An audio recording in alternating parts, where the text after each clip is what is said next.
Do you know what time it is?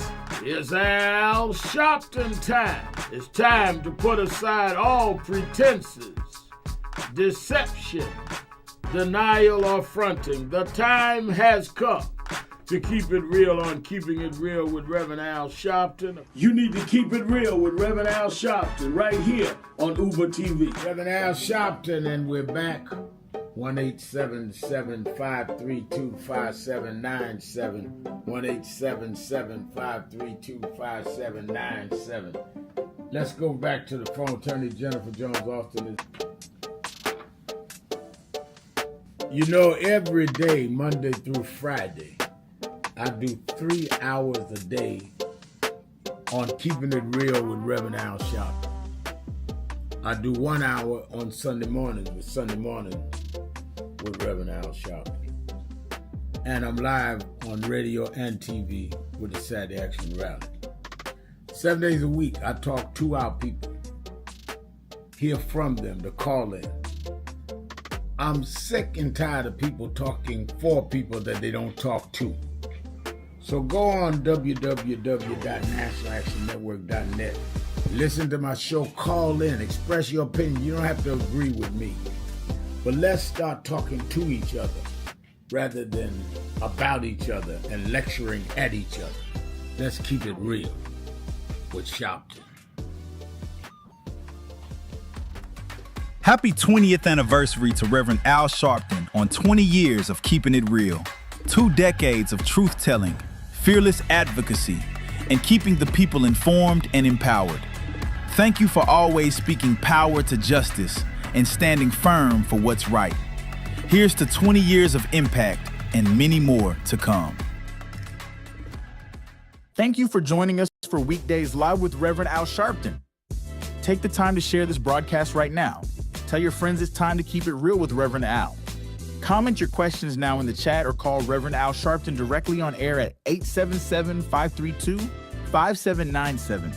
Now stay tuned for Reverend Al. This is Reverend Al Sharpton. As you watch the broadcast, support National Action Network. Go to www.nationalactionnetwork.net and be involved. You can join, take your membership right online, www.nationalactionnetwork.net. Getting ready to start the program, but we need you to be part of the movement.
With America's #1 civil rights leader, the Reverend Al Sharpton. You're live, sir. It's Tuesday, July the 7th. Do you know what time it is? It's Al Sharpton's time. And for the next 3 hours, it's time to put aside all pretenses, deception, denial, or fronting. The time has come to keep it real on Keeping It Real with Reverend Al Sharpton. A very good afternoon to you all across the country. Good morning to our West Coast listeners, and welcome to those listening on Sirius XM, Channel 126, The Urban View, where talk empowers and becomes action. I'm coming to you live from our National Action Network corporate headquarters in New York. And for the next 3 hours, you can join the conversation by calling us at 1-877 532 5797, 1-877 532 5797. And of course, you can also go on the message board at www.nationalactionnetwork.net, www.nationalactionnetwork.net. And of course, this is Tell It All, Tell It All, Tell It All Tuesday. And I think that so much is happening, and we need to really, really, really look at what's going on. When you look at President Trump is in Turkey with his friend Erdogan, and he has been rambunctious and rebellious at the last NATO meeting. And we don't know what he's going to do today and tomorrow, but it's clear that he has his own agenda. He says that NATO members ought to be paying more money into NATO. But then he also has not joined NATO in supporting Ukraine and trying to offset Russia's march into Eastern Europe that the European nations are concerned about, because then they feel they're targeted next. So some in the international community are saying, yes, we'll invest more in NATO, but then Trump needs to invest more in making sure that Ukraine is successful. Not that they're just there for Ukraine, not that they're just fans of Zelensky, but they see them as the way to stop Putin's forward march and assault on Europe. And I think that that is a lot of the temperature there. We also see that there is a huge upset politically where a woman has come forward and accused the Democratic candidate for the U.S. Senate, Graham Plattner, who's been running against Susan Collins, the incumbent Republican, getting pretty good traction. Won the nomination of the Democratic Party there well, even though they brought up he had a Nazi tattoo on. He claimed he didn't know it was Nazi, and he had had some encounters distasteful with women.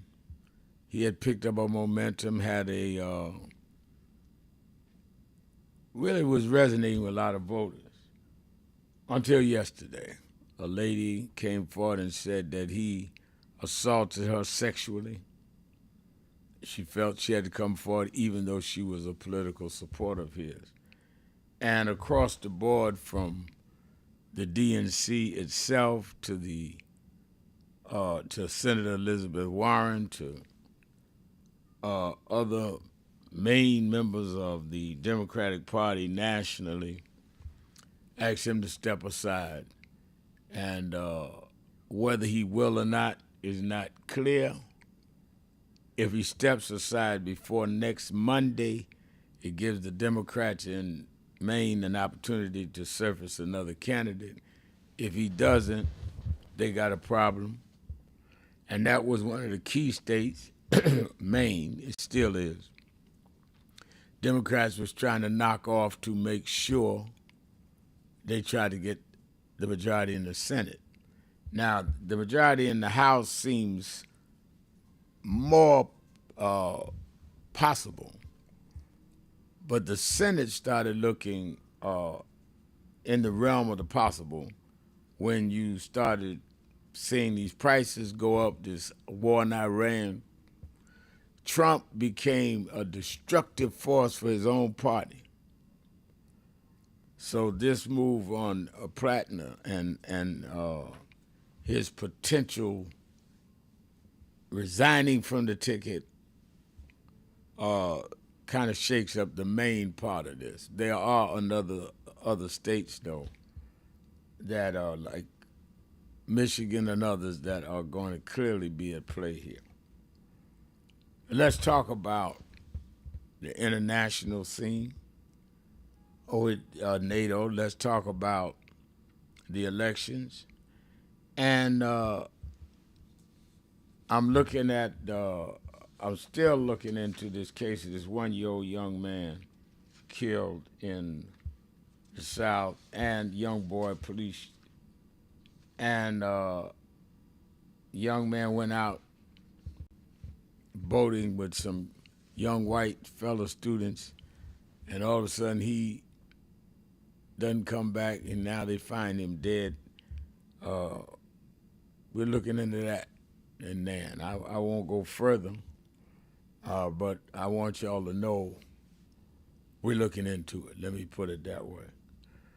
It's Tell It All Tuesday. You may want to talk about any of these issues or whatever else is on your mind and whatever else is in your heart. All you have to do is call us at 1-877-532-5797, 1-877-532-5797, or go to the message board at www.nationalactionnetwork.net, www.nationalactionnetwork.net. And today is the birthday of the mayor from Queensbridge Houses in New York City. His birthday is today.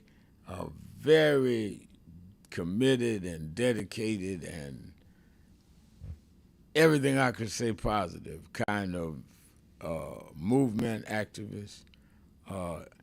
He surprised me because he says he's going to be 62. I thought he was 26 where he moves around. I had the numbers backwards. But I clearly think that this is something that we want to salute him on his birthday. Let me also say that we are absolutely watching these races around the country. And we're watching them because we are going to have to live with the results of them. We could play all the semantics we want. At the end of the day, we're going to live under the laws that are decided, and the laws are decided by lawmakers. So let's be real clear about that. And a lot of us, I used to say to a lot of people in the church world, still do, that are so holy and sanctified, but they don't do no missionary work, no helping people down here. And I said, don't be so heavenly bound that you're no earthly good. And I say the same thing to activists. Don't be so revolutionary that you're irrelevant to the pain and suffering of your people right now. You're just so revolutionary. You want it all or nothing. Well, some people want to survive and thrive.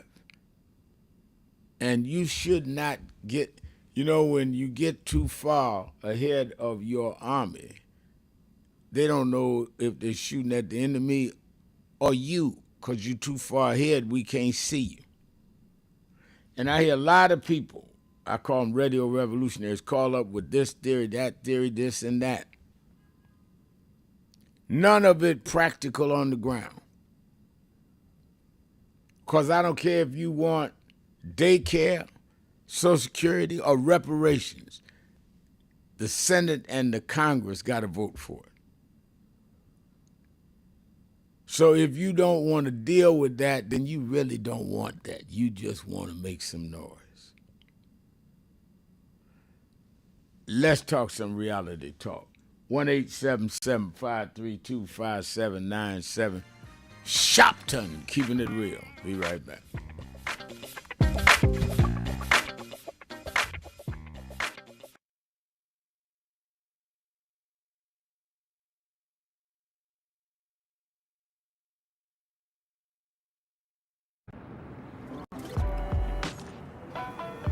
Reverend Al Sharpton has been a steadfast advocate for the power of voting since the 1990s, always encouraging us to get out and make our voices heard at the polls. In these challenging times, there is no better moment than now to stand up, fight back, and vote for what's right. With so much at stake in the world and in our government, it's crucial that we take action and participate in shaping our future. Your vote is your voice. Let it be heard. Voting is the expression of our commitment to ourselves, one another, this country, and this world. Reverend Al Sharpton.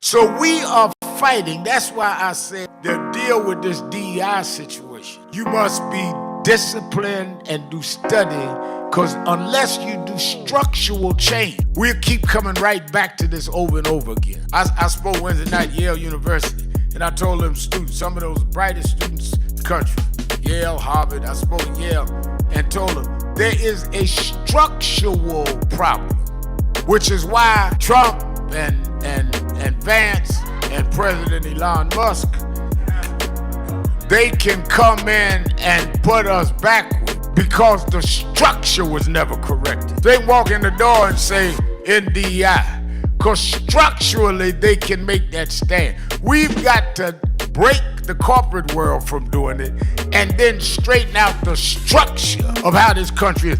Why we ought to be sending people to Congress is not sending them to Congress because they had the robocalls call your house, but they're committed to the structural change of this country.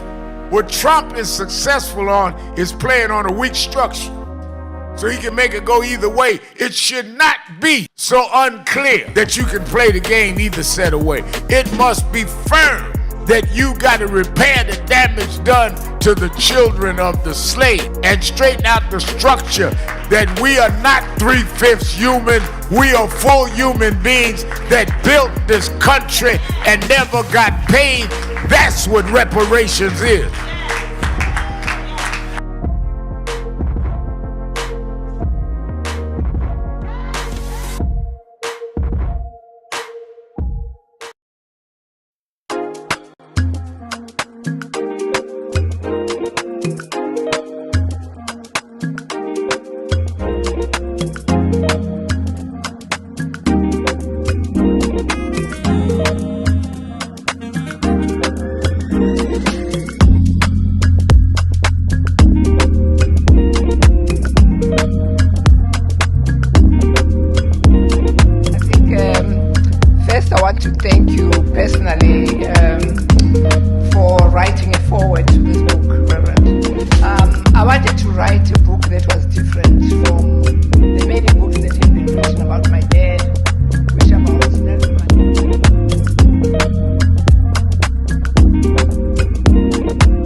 When he came to go speak at the UN, he said, "I'd first go to Harlem to see those that fought for me." Oh, that's nice. Yeah, we keep it hung up in the house. It's a great photo.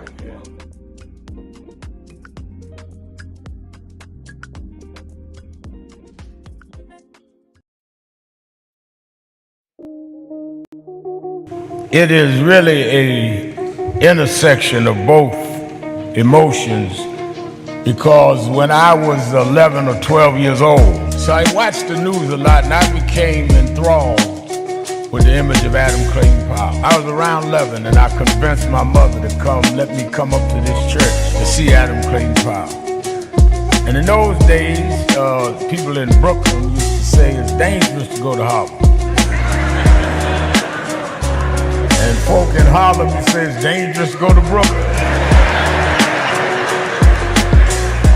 Now, to 135th Street, and I came, sat right back there, and Adam Clayton Powell walked down this platform.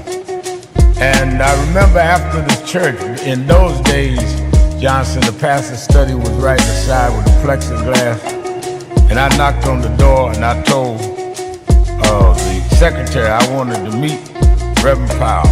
She looked down this little 11-year-old boy. She said, "Really?" She said, "Who did I say?" I said, "Reverend Al Sharpton." Platform means dignity. Means we're gonna walk side by side with you or through you. We're gonna be with dignity and integrity. We don't want any more than you have, and we're not gonna accept any less than you have. That's my thought.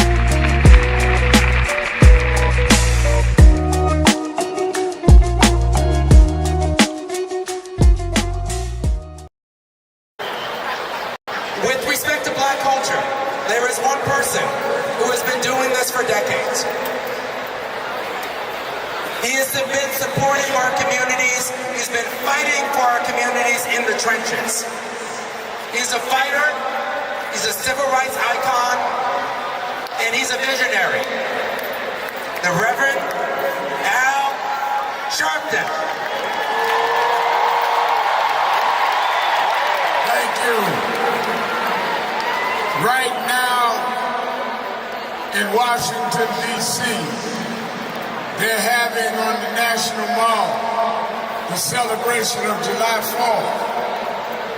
But what they will not talk about is on July 4th, 1776, black people were slaves in this country. We were not part of the Declaration of Independence.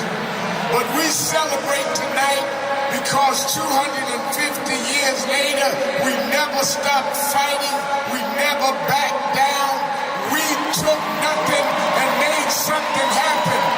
If you want to celebrate something, celebrate that we built this nation on our backs and never got paid.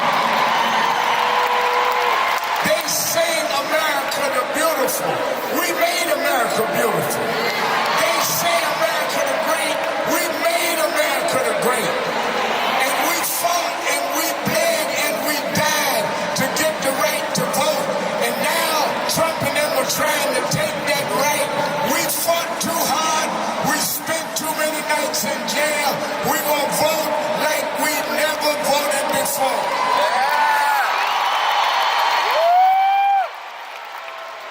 Today, a group called the Patriots marched in Washington with Confederate flags. Well, on August 28th, Martin Luther King III having a march in Washington on the day his father gave the I Have a Dream speech. I want everybody to be there. We're going to stand up and show the dignity of our people. We're going to show that we are going to never back down. We won't bend, buckle, no matter what they do in the Supreme Court. We're going to win in the court of appeal. And let me say this. Don't take for granted that you're here tonight. They tried to, in every way they could, criticize Essex, criticize Rich Lou Dennis, but they don't understand that the the harder you hit us, the harder we fight. Keeping it real. We're the Keeping it children real. of people that took I am your host, Reverend Al Sharpton, and we're back. It's Tell It All Tuesday. And tell it all in honor of the birthday of Mayor Rodney Jones. One of our real faithful activists.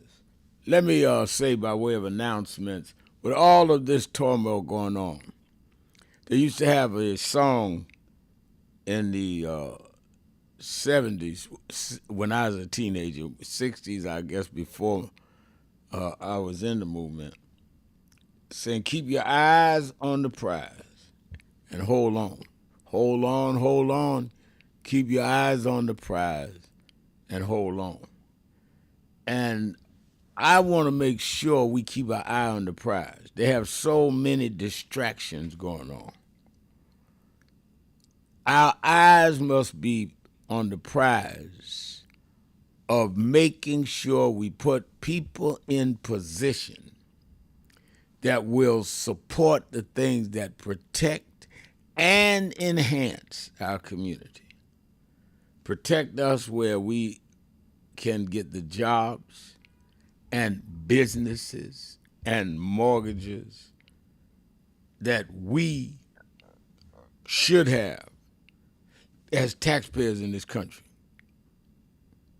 Protect us where we can get the George Floyd Justice and Policing Act through, to protect us from those policemen that have taken the advantage of a badge to inflict brutality and sometimes death. I'm not talking about all police, I'm talking about those that do. And to deal with the question of reparations. You got to repair the damage done like you've done for others. In order to do that, we need to vote people in that will do it. We need to also shop where we respect it, spend our dollars with people that respect our dollar. And I think that we need to deal with that. So I'm going to focus on that this weekend, among other issues.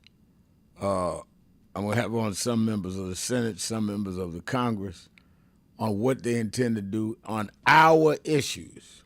Stay focused. Trump wants you distracted, talking about his $400 million new plane and this, that, and the other. And all of that are B, C, D issues. Your A focus must be on what's going to protect you and yours. And let's remember that. And I really think that, and I'm on the phone booking the right people now, Saturday and Sunday, 5 p.m. Eastern Time on MS Now. Saturday and Sunday, 5 p.m. Eastern Time on MS Now. And, of course, you that are in the tri-state area, that's Connecticut, New York, New Jersey, meet me or beat me to the Saturday Action Rally. I will be there this Saturday. And it probably will be the last one at Mother AME Zion. We have finished all of what we need to do to build and code for our new headquarters. So all we're doing now is getting the permit so we can have more than 15 people in the building. And so we expect that by the 18th, we'll be starting Saturday rallies there. But this Saturday, meet me at the Mother AME Zion Church in Harlem, 137th Street and Lenox Avenue, 9 a.m. to 11 a.m. And I'm looking for you to be there. Really want you to be there this weekend. It's important as we build up toward the march. August 28th, I had staff called with all our officers around the country, and staff, people are ordering their seats on buses. People are getting ready. People understand better than some of the quasi-leaders. And I say quasi because some folks call themselves a leader and ain't leading nothing. Don't have any followers, don't have no headquarters. They just announce themselves, I'm in charge. But I'm talking about the real folks that's saying, wait a minute, we have not shown, we've supported no King's March, we've supported the deportation, anti-deportation march, but we have not shown mass gathering of blacks right there in the nation capital, led by blacks. Others can come. Welcome whites, Asians, Latinos, but it's a black-led, black-focused on our voting rights, our civil rights, and human rights, both under attack with Trump's redistricting plan and with Trump dealing with the whole question of trying in many ways to roll back what has been achieved in voting rights and in civil rights, this whole fight with DEI. We need to march. We need to rally about that. And if you have not signed up, sign up now at 1-877. I'm sorry, sign up. You can sign up by calling 1-877-626-4651, 1-877-626-4651, or go to the nationalactionnetwork.net. You sign right on the internet there, on our website, and say, I'm Joe from so-and-so, are there buses leaving near me? Well, I can get some people, can I organize a bus and you help me get there? Or I'm flying, where do I go when I get there? Write it in your sending in, and people will get back to you within 48 hours. We're getting a lot of calls, so it may take a day to get back to you, but they will. I'm on them, because we want everybody in D.C. on August 28th. I think it is interesting that if we don't raise our voices and our presence, we don't matter. They won't talk about it. Watch the news. They are talking about everything other than us. So we got to put ourselves on the agenda, not just because we want the publicity, but unless you put yourself on the agenda, no one is going to voluntarily deal with your issues. When I heard about this boy missing, that went out with some friends and all of a sudden he's missing, my antenna goes up. That could be my grandson. And if their family reaches out and something's foul, we're going to deal with it. As we've dealt down through the years, National Action Network's 35 years old. I started it in January of 1991 after I was stabbed leading a march in Bensonhurst, Brooklyn against a racist killing of Yusuf Hawkins. So I ain't going nowhere. I've been doing this 35 years. I ain't no fly-by-night. I see these groups jump up, last a year or two, gone. They cuss everybody out. Oh, God, need to get out the way, da-da-da. And then you don't hear from them after 2 years. I ain't going nowhere. I'm on the air every day, TV every weekend, and in between. Find me, because I'm trying to find you. Let's take a break and go right to the phone. Keeping it real. Shopton. Be right back.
So we are fighting. That's why I said to deal with this DEI situation, you must be disciplined and do study, because unless you do structural change, we'll keep coming right back to this over and over again. I spoke Wednesday night at Yale University, and I told them students, some of those brightest students in the country, Yale, Harvard, I spoke at Yale, and told them there is a structural problem, which is why Trump and Vance and President Elon Musk, they can come in and put us backward because the structure was never corrected. They walk in the door and say NDI, because structurally they can make that stand. We've got to break the corporate world from doing it and then straighten out the structure of how this country is. Why we ought to be sending people to Congress is not sending them to Congress because they had the robocalls call your house, but they're committed to the structural change of this country.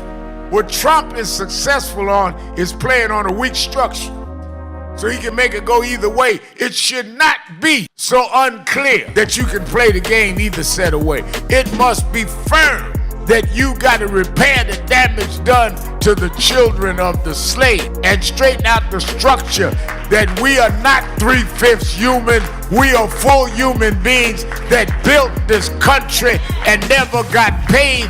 That's what reparations is.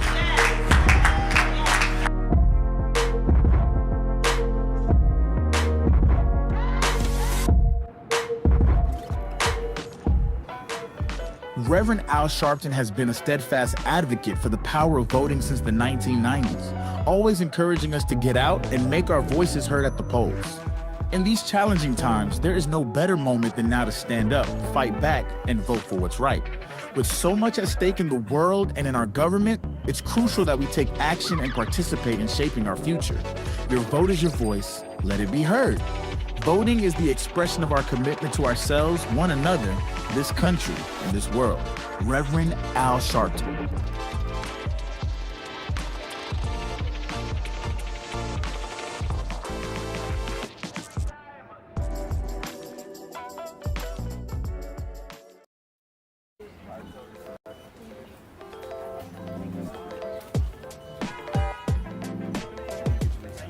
It is such a pleasure to be here with Reverend Sharpton and this entire congregation on Juneteenth weekend to not only celebrate freedom, but recognize the work that is still to be done to ensure that that freedom is within the grasp of each and every New Yorker who has helped to build this city. Thank you for having me as always.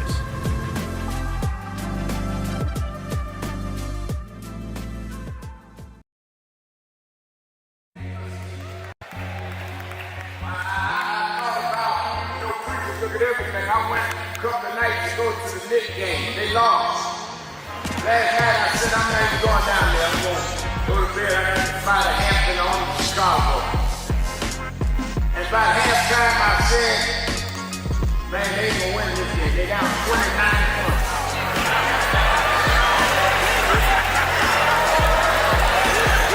And somebody here today, you've been down. They counted you out.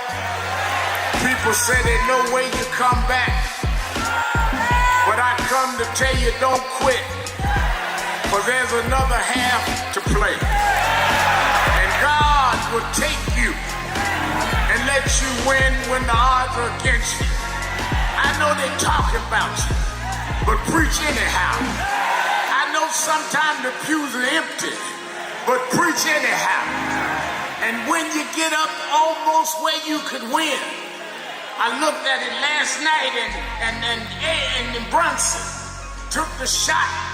It looked like it was going in to win the game, but the shot hit the rim and all hope was gone. But then an African named Boyd OG just stretched through the crowd and he kicked in the winning shot. If you hold on, God will tip your win.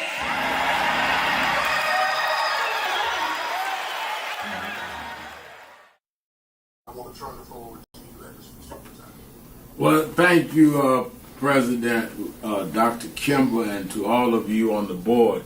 I wanted to personally make this appeal from National Action Network and Martin Luther King III and Andrea Waters King, that we've been moving around the country organizing to deal with the question of redistricting when they have used the Supreme Court now to redraw lines that will in many ways break up majority black voting districts.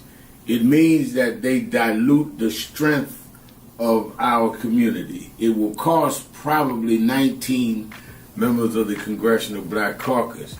But as important, if not more important, it will not address the needs of those constituents because they don't have a block vote to say we're going to put in somebody. You're live, sir. Keeping it real. Keeping it real. Keeping it real. I'm your host, Reverend Al Sharpton, and we are back. Let's take some calls. Let's start in Washington, D.C. with Brother Ira. Ira, you're keeping it real with Al Sharpton. Hey, good evening, Reverend Sharpton. Thanks for taking my call. They had me in class yesterday. I couldn't get out, but I got 5 quick public service announcements what I want these listeners to get on. My first thing is this. I got a site that they should go to called Urban Intellectuals. That's URBANITELLECUALS.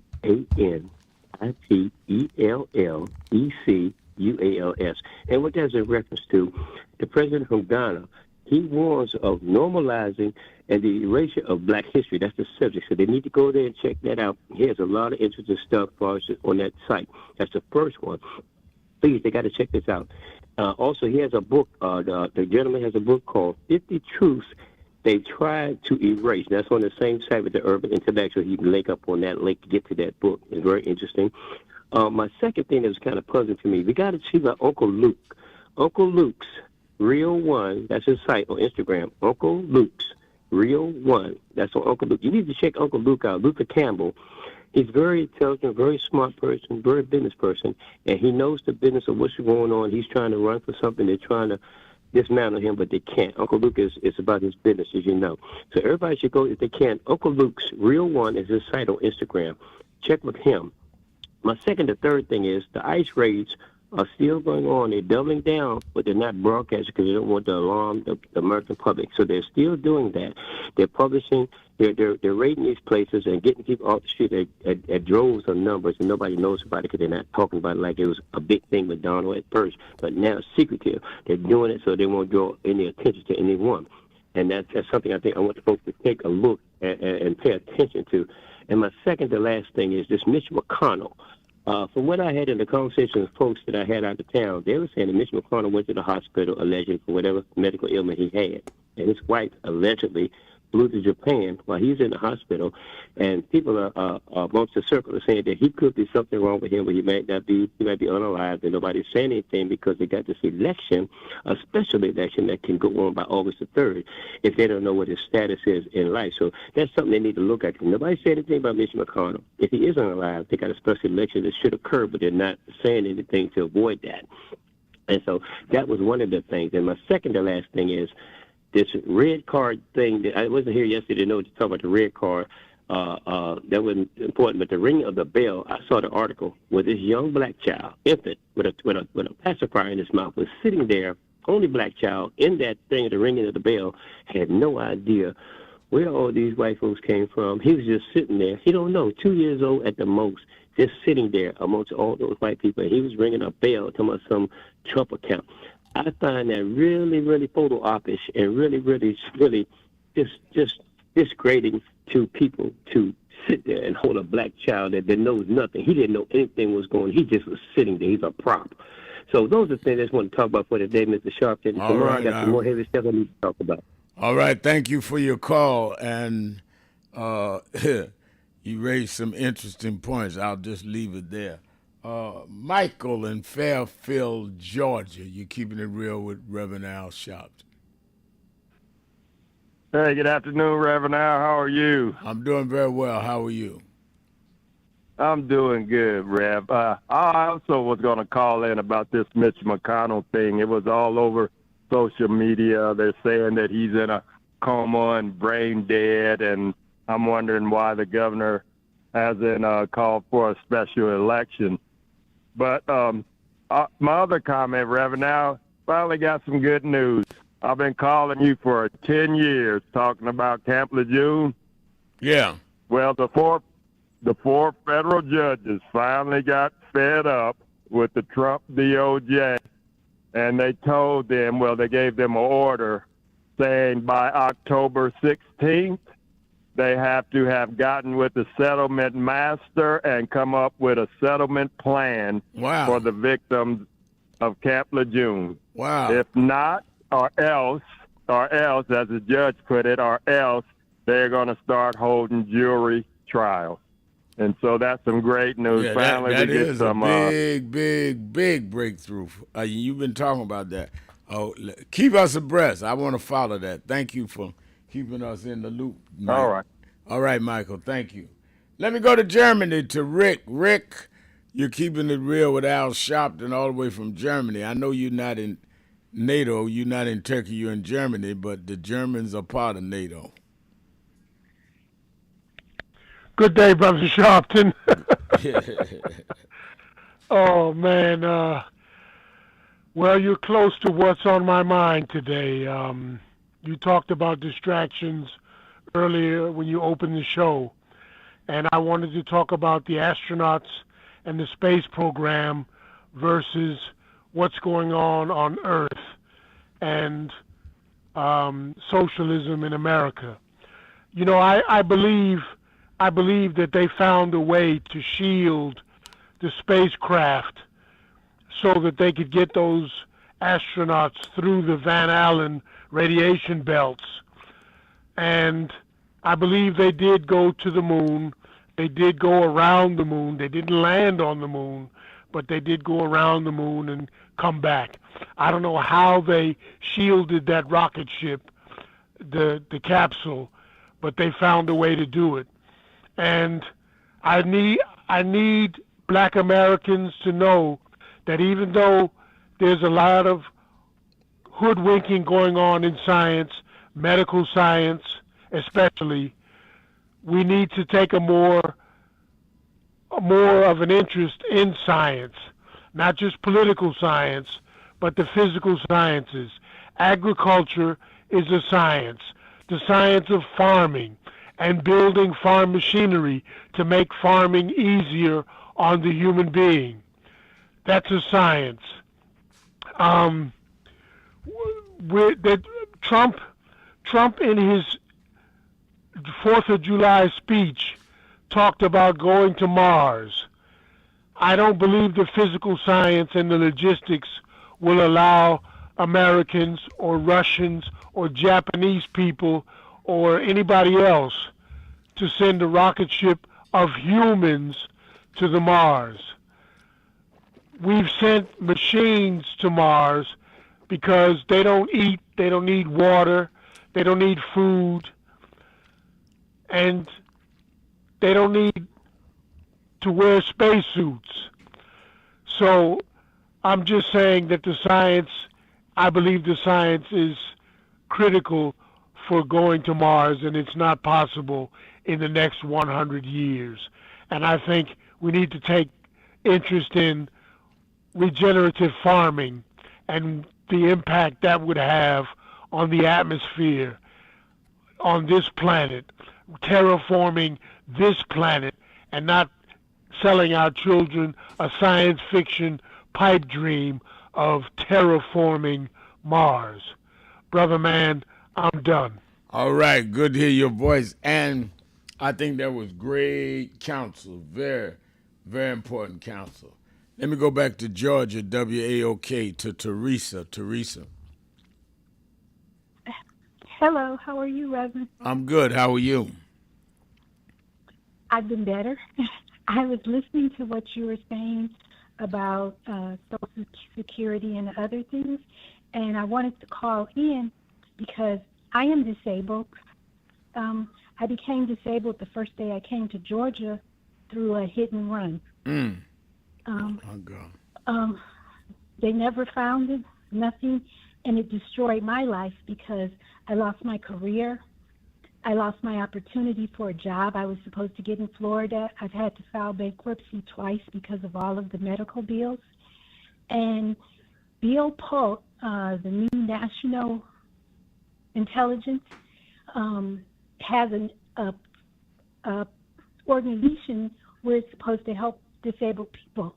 I applied for it, and they said I received a $75,000 grant, which I was so excited for because I could pay for my rent and I could finally get a car. However, I found out 2 weeks later that it was a scam. They had his picture, they had his phone number all over the website. They had professional papers, everything, sent me everything. When I tried to reach out to Bill Polk to let the real Bill Polk know, I never got a response. I reached out to the news, never got a response. The news told me to reach out to Shaq's organization, never got a response. Anyone that I reached out to, I never got a response. And this has left me worried and upset because they just played a game with my life, and it's going to cause me to lose my home. And I don't understand how people can be so cruel and do something like that.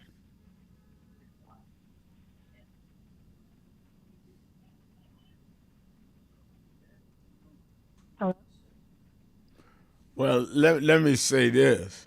I first of all, really want you to be encouraged of what you've been through, and use that to do what you're doing now. Advocate for people likely situated as you are, because the way this administration is going, cutting budgets in government assistance, is just not right. It's immoral. This is beyond Republican and Democrat. This is about what's right and wrong. And I think that you raised some points we needed to hear. And because I think sometimes we deal with the theoretical, government services, social security, and don't think we talking about real people. Teresa said first day she was in Georgia, hit and run, never found the people, and it has wrecked her life physically. But she has the spirit to call in radio and try to help instruct other people. And I think that we need to realize this is not about which side you're on. This is about being on the right side, because you and I do not know what can happen to us or our loved ones in life. And we need to have a government that is set up for the people. Thank you for your call, Teresa. Let me take my break. I'm coming back. A lot of people on the phones, and I'm coming to everybody. Keeping it real. Sharpton. Be right back.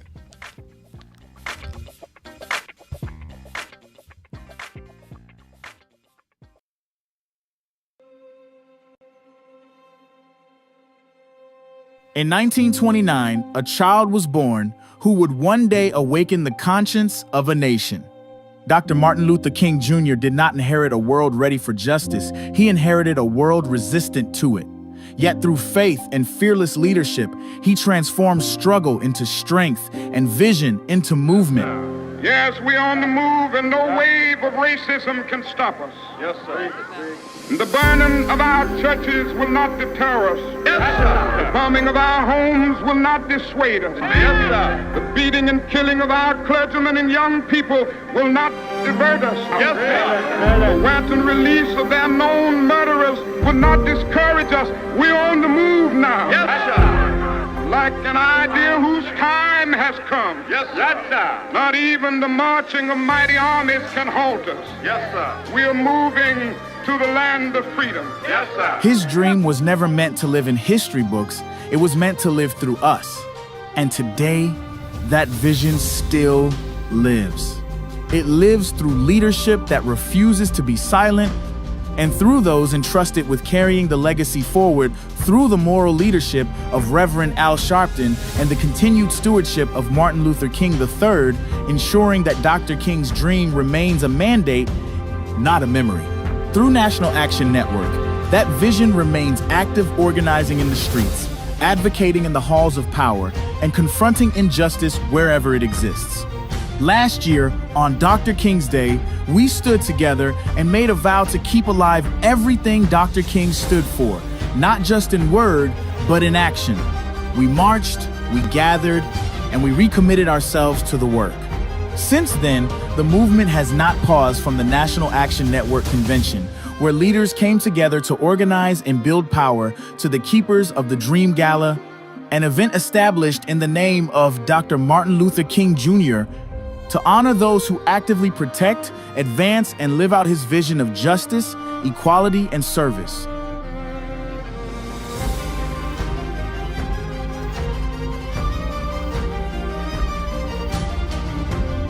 It is especially meaningful to remember that Mrs. Coretta Scott King was honored at the very first Keepers of the Dream Gala.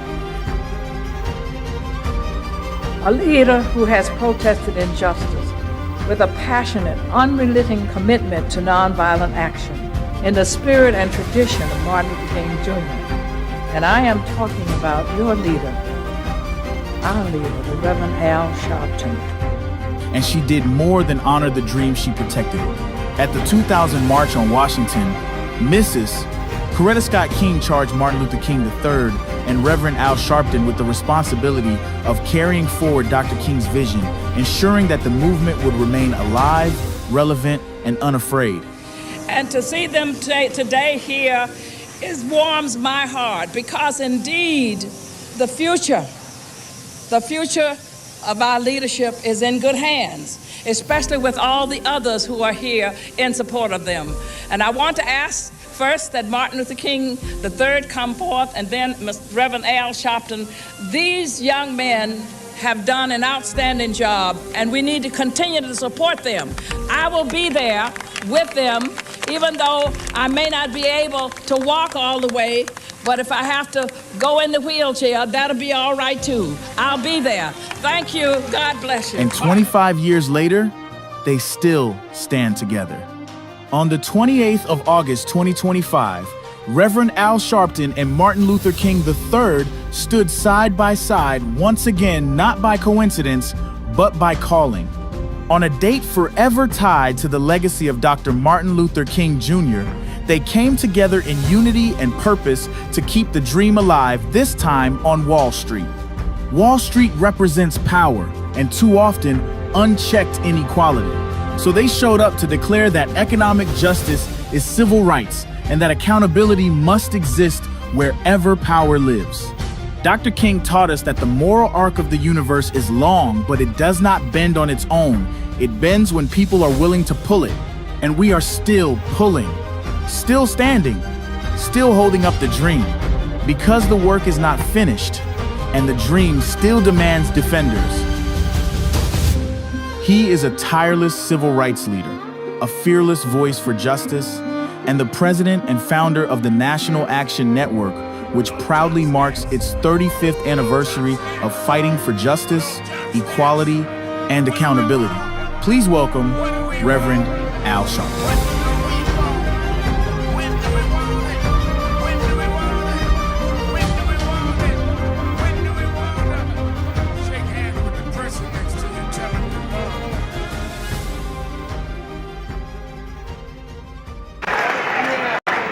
I remember I was 12 years old.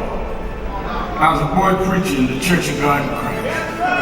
Bishop Sheard knew my bishop, Bishop Washington. Bishop Washington, my mother was concerned I was getting into politics.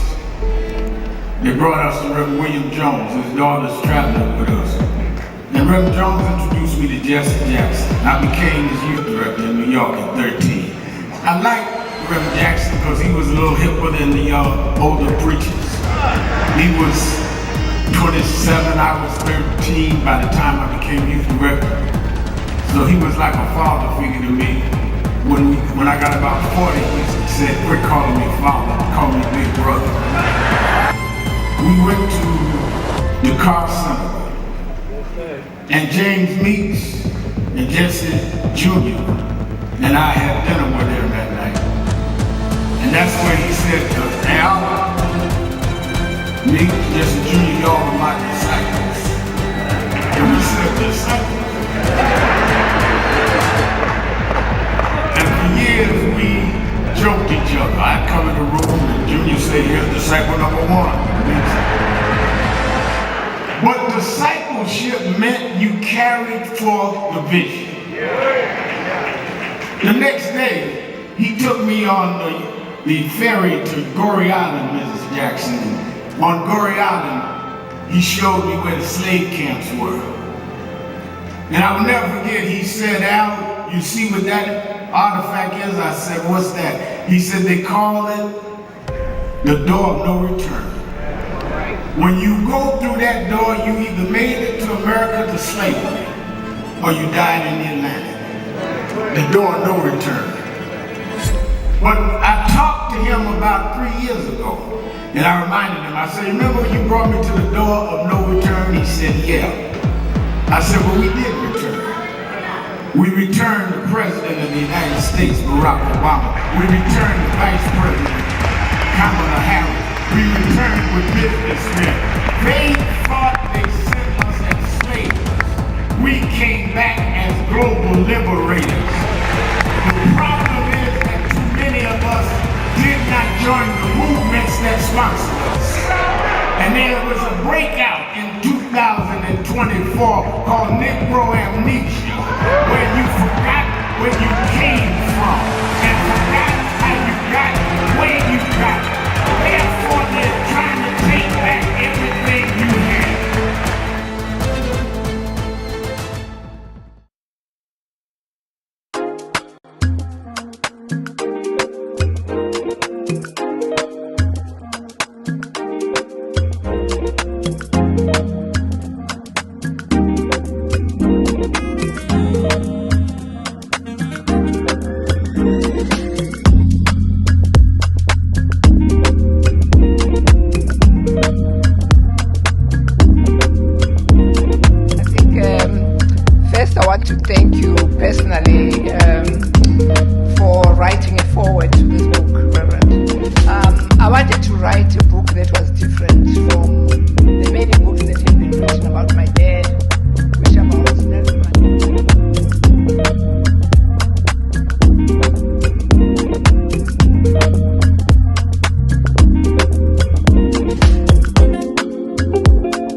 When he came to go speak at the UN, he said, I'd first go to Harlem to see those that fought for me. Oh, that's nice. Yeah, we keep it hung up in the house. It's a great photo. Al Sharpton. Live, sir. Keeping it real, keeping it real. I am your host, Reverend Al Sharpton. 1-877-532-5797, 1-877-532-5797, or you can go to the message board at the nationalactionnetwork.net and go to live stream. And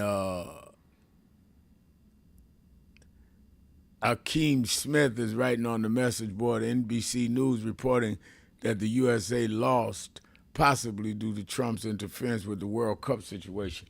Yeah, I've heard that from several sources that are questioning that, Akeem. Good observation.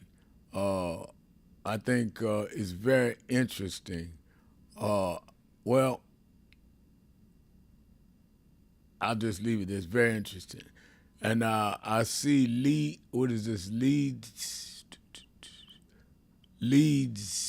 Latrell Says, so 47 inserted himself in the sports situation and the team lost. New York Knicks game 3, he ruined the vibe. Knicks lose. Meddling in decisions of FIFA and U.S. player, a 4-1 loss, ruins everything he touches. There seems to be a pattern. I can't say that it's not a pattern. All right, let's go to the phone. Let me go to Demetrius in Cleveland, Ohio. WERE, Demetrius. Hey, thank you, Reverend Sharpton. I just want to speak on a few topics. First of all, concerning Donald Trump meeting with NATO and Turkey. To me, it's odd that he condemned NATO, saying they don't put enough money into the organization. Well, it should be easily, money put into it. But at the same time, he don't condemn Vladimir Putin, for starting the war with Ukraine. But he wants NATO support. He upset that he support. His war he started with Iran. So it's for him to condemn NATO when it's justifiable support Ukraine. But yet, he upset that they didn't support him in a war that wasn't justifiable because Iran didn't attack anyone. It caused them to be invaded by Israel and the United States.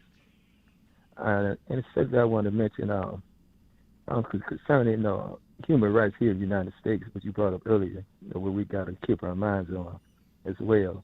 Because you brought up the young man who didn't return from the boat ride.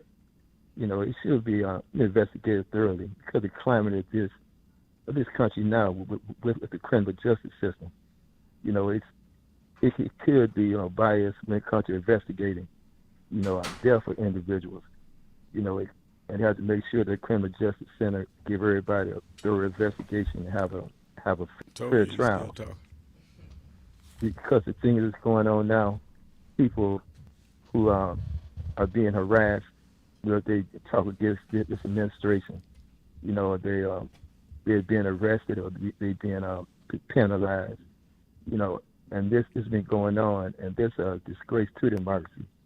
For Donald Trump to speak over the weekend concerning the 4th of July celebration, saying you have freedom of speech in this country and equality, but at the same time, he made threats all through his term. He wanted to get revenge on those who voted against him or voted for his prosecution. He's going after Comey and some other people. Now, it can't be no freedom of speech, when those who speak out on his policies, he campaigned against them, help try to get them removed from office, bagging candidates, not bagging candidates because of their credibility and their ability to govern. He just bagging candidates to remove those politicians in office who voted against him, or he have a person vendetta against. So the climate of what this country is now, it seems like it's on one person who's seeking revenge, use the criminal justice system to go after people who you feel like it's not going along what he wants. Just like a dictator, it's up to the American people to make sure the criminal justice center doesn't indict innocent people, doesn't harass innocent people, to have innocent people incarcerated. It has been happening, especially to the African American community and Hispanic community for years.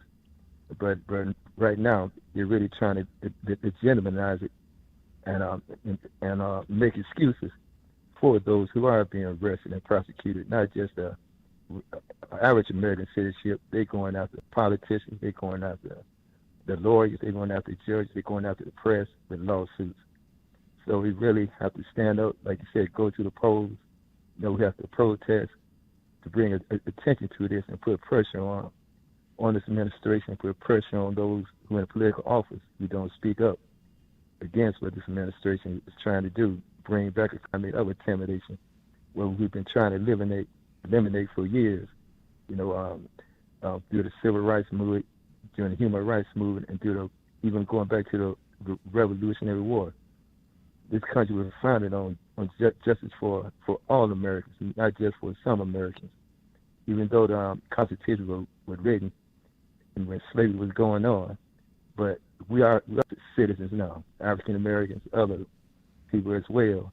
So we protected by the Constitution. We have a right to have justice in this country, and we're not going to be going backwards, and not any American should be going backwards, and their rights being taken away by those who, for whatever reason, racism or for economic reasons, want to deny people their equal rights, want to incarcerate them and harass people, trying to stand up for their rights, and put them through torture, and put them through all type of problems, economically, by losing their jobs, being fired just because they're speaking out.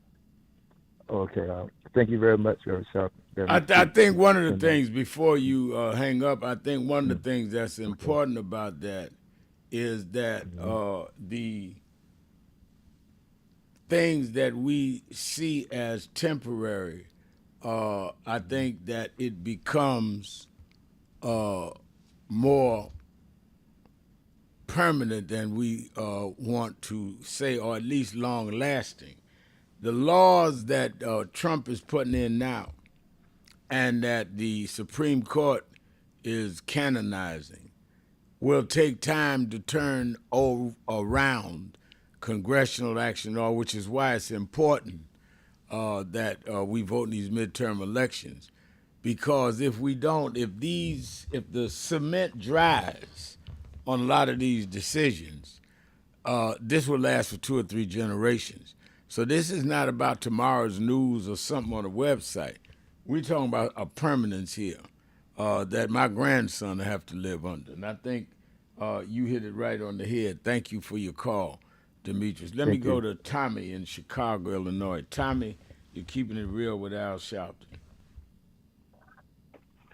Pleasant afternoon to you, Reverend Sharpton, and especially to your listening audience. Don't you just find it just absolutely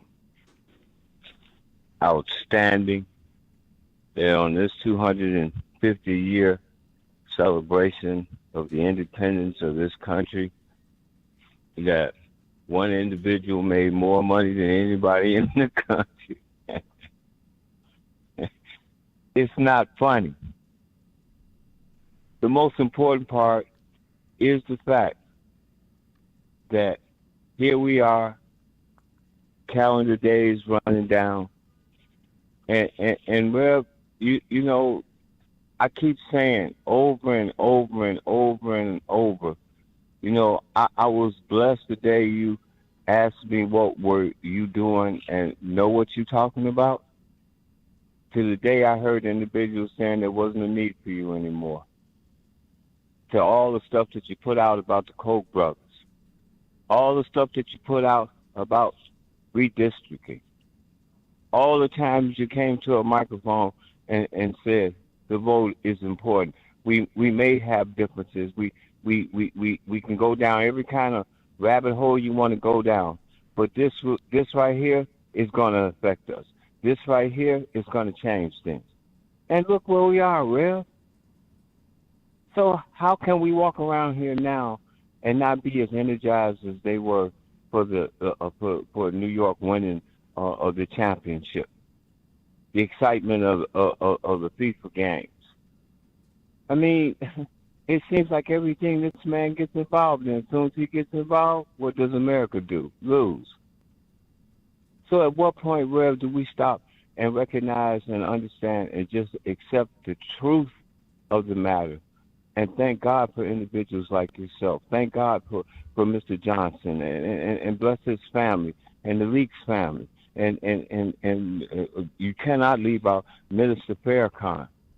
I mean, different administrations, same belief. Why do you have to keep going on and on and on? You know, Rev, when I get this appointment now, you know what I do? I get in my car as I close. I wait till I get to Stony Island Avenue.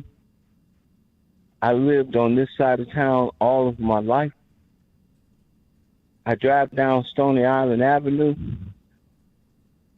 and then I put in the tape, Rev. And you know what that tape says? What does it say? That tape is Reverend Jackson. in his inaugural speech, saying that he understood. Well, if I don't understand. But the one thing he pointed out in your run, we are somebody. How long do you have to keep saying that, Rev? Could you imagine how much money you would have if you got money for every time you said that? Have a blessed one, man. I know I might be rambling, Rev. All right, but at thank this you point for your right call. now, reality is a monster. We'll take a break. Be right back. Keeping it real. Shouting. Be right back. Keep it real.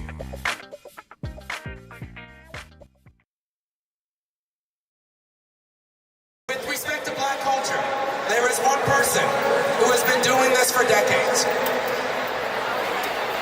He has been supporting our communities. He's been fighting for our communities in the trenches. He's a fighter. He's a civil rights icon, and he's a visionary. The Reverend Al Sharpton. Thank you. Right now in Washington, D.C., they're having on the National Mall the celebration of July 4th. But what they will not talk about is on July 4th, 1776, black people were slaves in this country.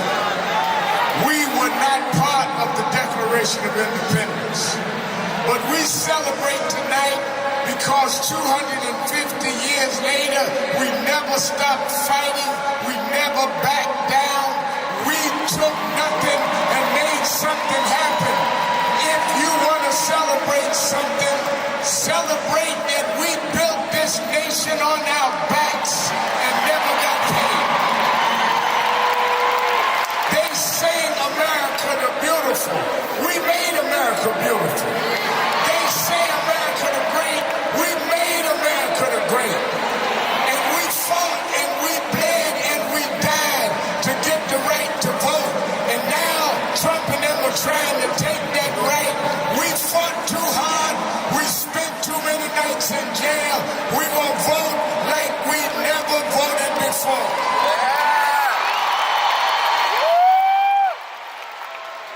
Today, a group called the Patriots marched in Washington with Confederate flags. Well, on August 28th, Martin Luther King III and I are having a march in Washington on the day his father gave the I Have a Dream speech. I want everybody to be there. We're going to stand up and show the dignity of our people. We're going to show that we are going to never back down. We won't bend, buckle, no matter what they do in the Supreme Court. We're going to win in the court of opinion. And let me say this. Don't take for granted that you're here tonight. They tried to, in every way they could, criticize Essex, criticize Rich Lou Dennis, but they don't understand that the harder you hit us, the harder we fight back. We're the children of people that took nothing and made something happen. You can't beat us down. You can't turn us around. We will be the essence of what happens in our culture. Lastly, I've been at every Essence Festival since 1995. I came that year with my mentor, and we spoke. Well, he died in February of this year, but I want to continue what he taught us, because even when times look bad, even when they look dark, I remember what my mentor taught me, Reverend Jesse Jackson. He said, keep hope alive. Even if you can't figure it out, keep hope alive. Even if it doesn't look like you can make it, keep hope alive. In memory of Jesse Jackson, say that with me tonight. Let him know on July 4th from New Orleans, keep hope alive. Keep hope alive. Keep hope alive. Keep hope alive. Keep hope alive. Keep hope alive. Keep hope alive. Keep hope alive. Thank you. God bless you. Thank you. hands for the legend.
But Reverend, it looks bad now. Look at Iran. Look at what's going on in Minnesota. Look on.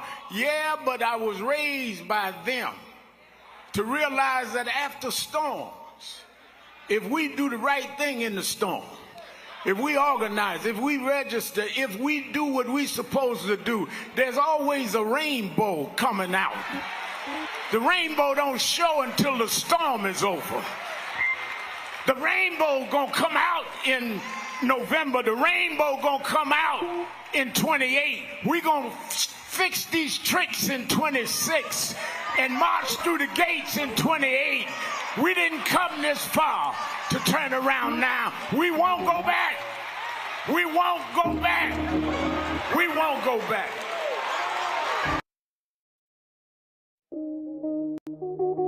It is really a intersection of both emotions, because when I was 11 or 12 years old, so I watched the news a lot and I became enthralled with the image of Adam Clayton Powell. I was around 11 and I convinced my mother to let me come up to this church to see Adam Clayton Powell. And in those days, people in Brooklyn used to say it's dangerous to go to Harlem. And folk in Harlem used to say it's dangerous to go to Brooklyn. Now, to 135th Street, and I came, sat right back there, and Adam Clayton Powell walked down this platform. And I remember after the church, in those days, Johnson, the pastor's study was right inside with the plexiglass, and I knocked on the door and I told the secretary, I wanted to meet Reverend Powell. She looked down this little 11-year-old boy. She said, really? She said, who should I say? I said, Reverend Al Sharpton. Black power means dignity. Means we're gonna walk side by side with you, or through you. We're gonna be with dignity and integrity. Reverend You Al don't want any more. Sharpton,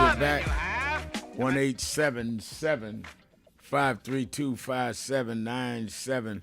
1-877-532-5797. I think that sometimes we are unmindful of the fact that we're not talking about a card game at a local social club. You won one game, another guy wins another, or playing checkers or playing chess. We're talking about raw power. And people will do some of the most ruthless, unimaginable things to acquire and maintain power. And I think that that is why those of us that choose to fight the powers that be know that we do it at great risk physically. Some have been killed, wounded physically. I've been stabbed leading a march. Legally, they will come after you, even with bogus charges, if nothing else, to break you from having to pay to defend yourself, and sometimes succeed in just ruining you. But at the same time, without those risks and without those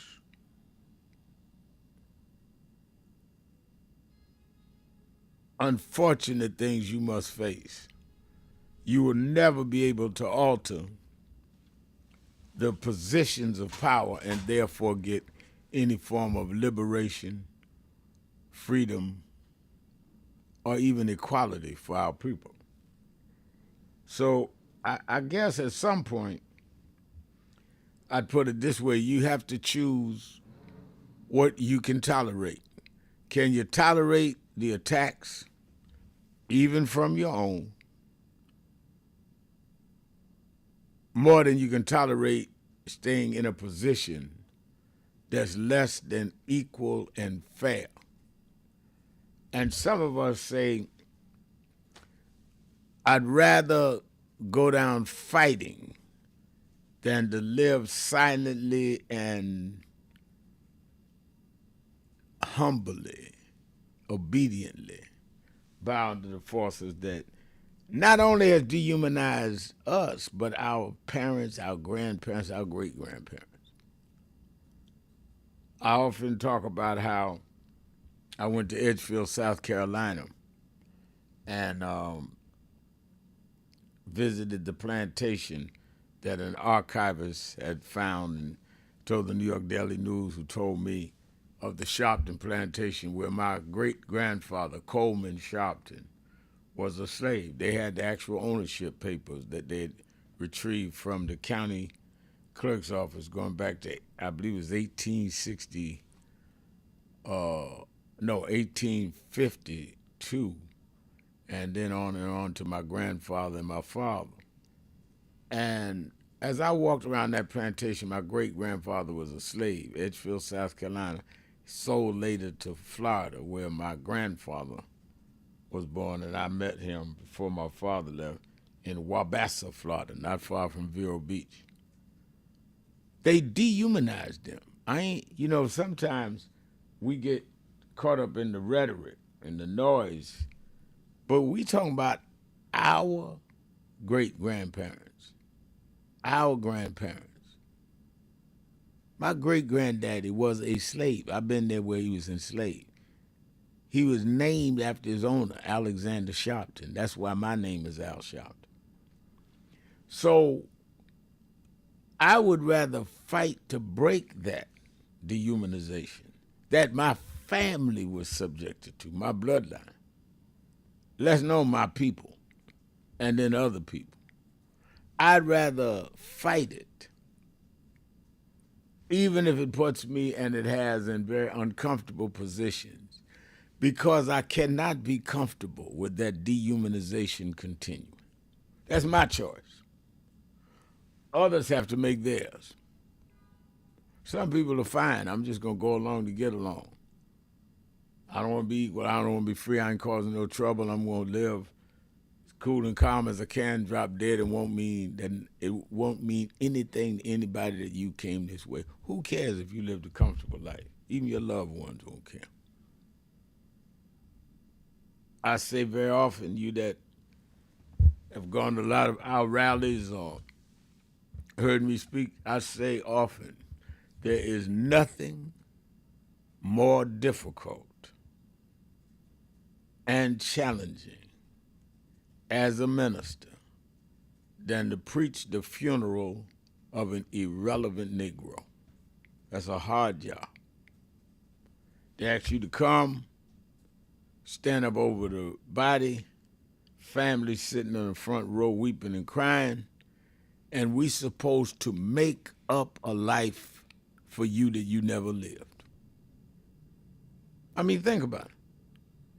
You got you a nice house. Well, they put your house on sale. It'll be somebody else's house in a minute.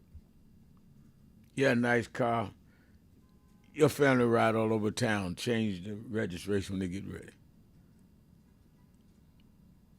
The only thing that'll matter 2 minutes after you die is what you've done for more than for yourself. If some child could say they taught me something, they made me understand things. Some community group, I don't care if it's the local social club, said they were involved in helping reshape the neighborhood. Live where your life means more than just your individual comfort. Otherwise, tell your family, don't call me to do your funeral, because I'm tired of getting up lying over people. Oh, won't we miss them? No, we won't. They weren't involved in nothing. How we going to miss who never was present? Some folks shouldn't even have a funeral.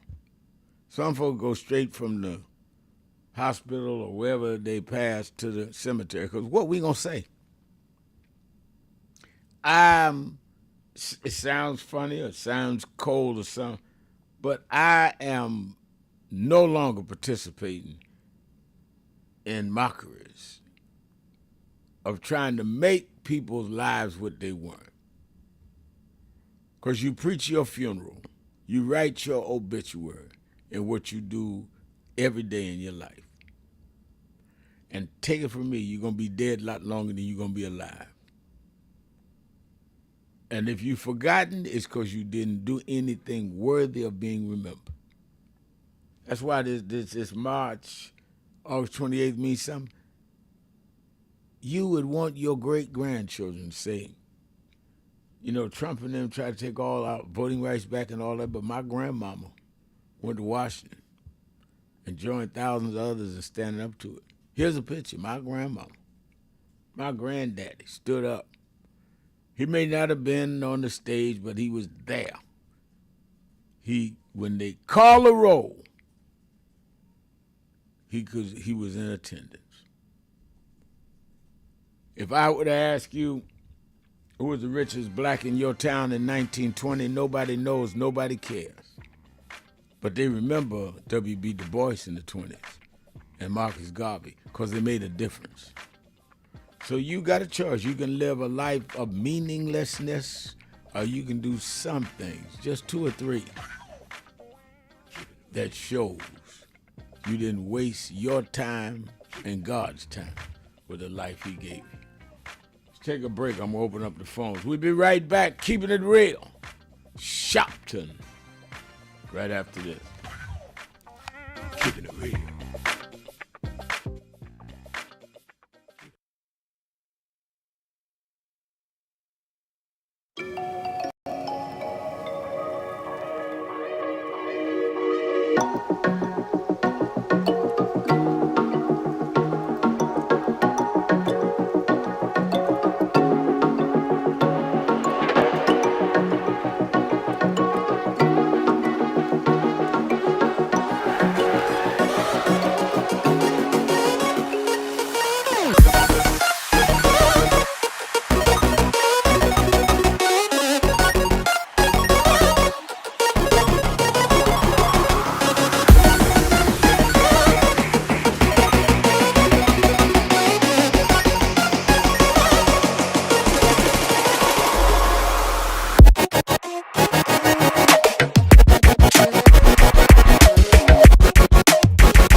Everyone look here. Say it again, Miss Pearl. Voting rights. Voting rights. One more time, Miss Pearl. Voting rights. There we go. Voting rights. Voting rights. Voting rights. Voting rights. Voting rights. When do we want it? Now. When do we need it? Now. Yesterday. What do we want? Voting rights. When do we need it? Now. What do we want? Voting rights. When do we need it? Now. Do you know what time it is? It's Al Sharpton time. It's time to put aside all pretenses, deception, denial, or fronting. The time has come to keep it real on Keeping It Real with Reverend Al Sharpton. You need to keep it real with Reverend Al Sharpton right here on Uber TV. Reverend Al Sharpton, and we're back. 1-877-532-5797. 1-877-532-5797. Let's go back to the phone. Attorney Jennifer Jones Austin is. Every day, Monday through Friday, I do 3 hours a day on Keeping It Real with Reverend Al Sharpton. I do 1 hour on Sunday mornings with Sunday Morning with Reverend Al Sharpton. And I'm live on radio and TV with the Saturday Action Rally. 7 days a week, I talk to our people, hear from them, to call in. I'm sick and tired of people talking for people that they don't talk to. So go on www.nationalactionnetwork.net. Listen to my show, call in, express your opinion. You don't have to agree with me. But let's start talking to each other rather than about each other and lecturing at each other. Let's keep it real with Sharpton. Happy 20th anniversary to Reverend Al Sharpton on 20 years of Keeping It Real.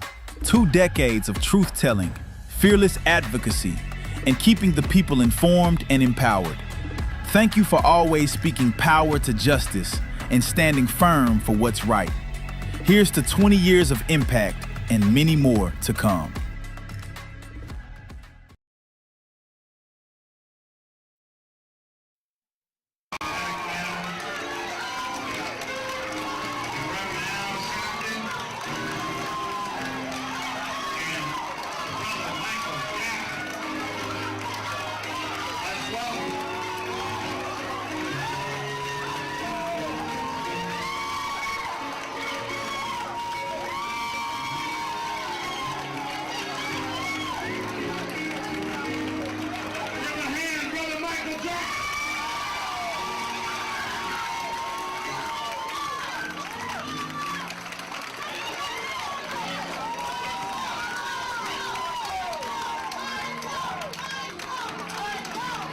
All right. We need some room. All right, hold on. Michael Jackson is the highest selling artist of all time. No one has sold more records in the history of the planet than Michael Jackson. But Michael Jackson said to us, he did not want to just raise the issue of what's happening with him. He said that artists all over the world need people to stand up and protect their rights. And he said, Reverend, if we're going to stand up, if it's for all artists, I'm there. As you know, there's a big rally his fan club is doing this afternoon. But he said, I'm coming to Harlem this morning to meet with community leaders because we want justice in the music industry for all artists. Now there'll be some that say, oh, Michael, are you doing this only because of your situation? Michael came to Harlem 2 months ago for the DNC. Now he comes for his own peers because we discussed it. Keeping it real, I'm your host, Reverend Al Sharpton. 1-877-532-5797 or message board at nationalactionnetwork.net. And I see Renee Mickens on the message board. Good afternoon, Reverend Sharpton and Nan family. Well, good afternoon, Renee. Evangelist Ramsey, one of our great activists, says, good afternoon, Reverend Sharpton and Nan family. It's another day the Lord has made, and I'm so glad to be in it one more time. Be well, stay empowered, and keep keeping it real. And Bruce Turner is saying Tellerico better get his campaign if he wants our vote. Get excited. I guess he's saying to get us excited. Bruce Turner. I'm reading that Tallarico has got the endorsement of some of the papers that have never endorsed a Democrat, but he needs to get the black community excited.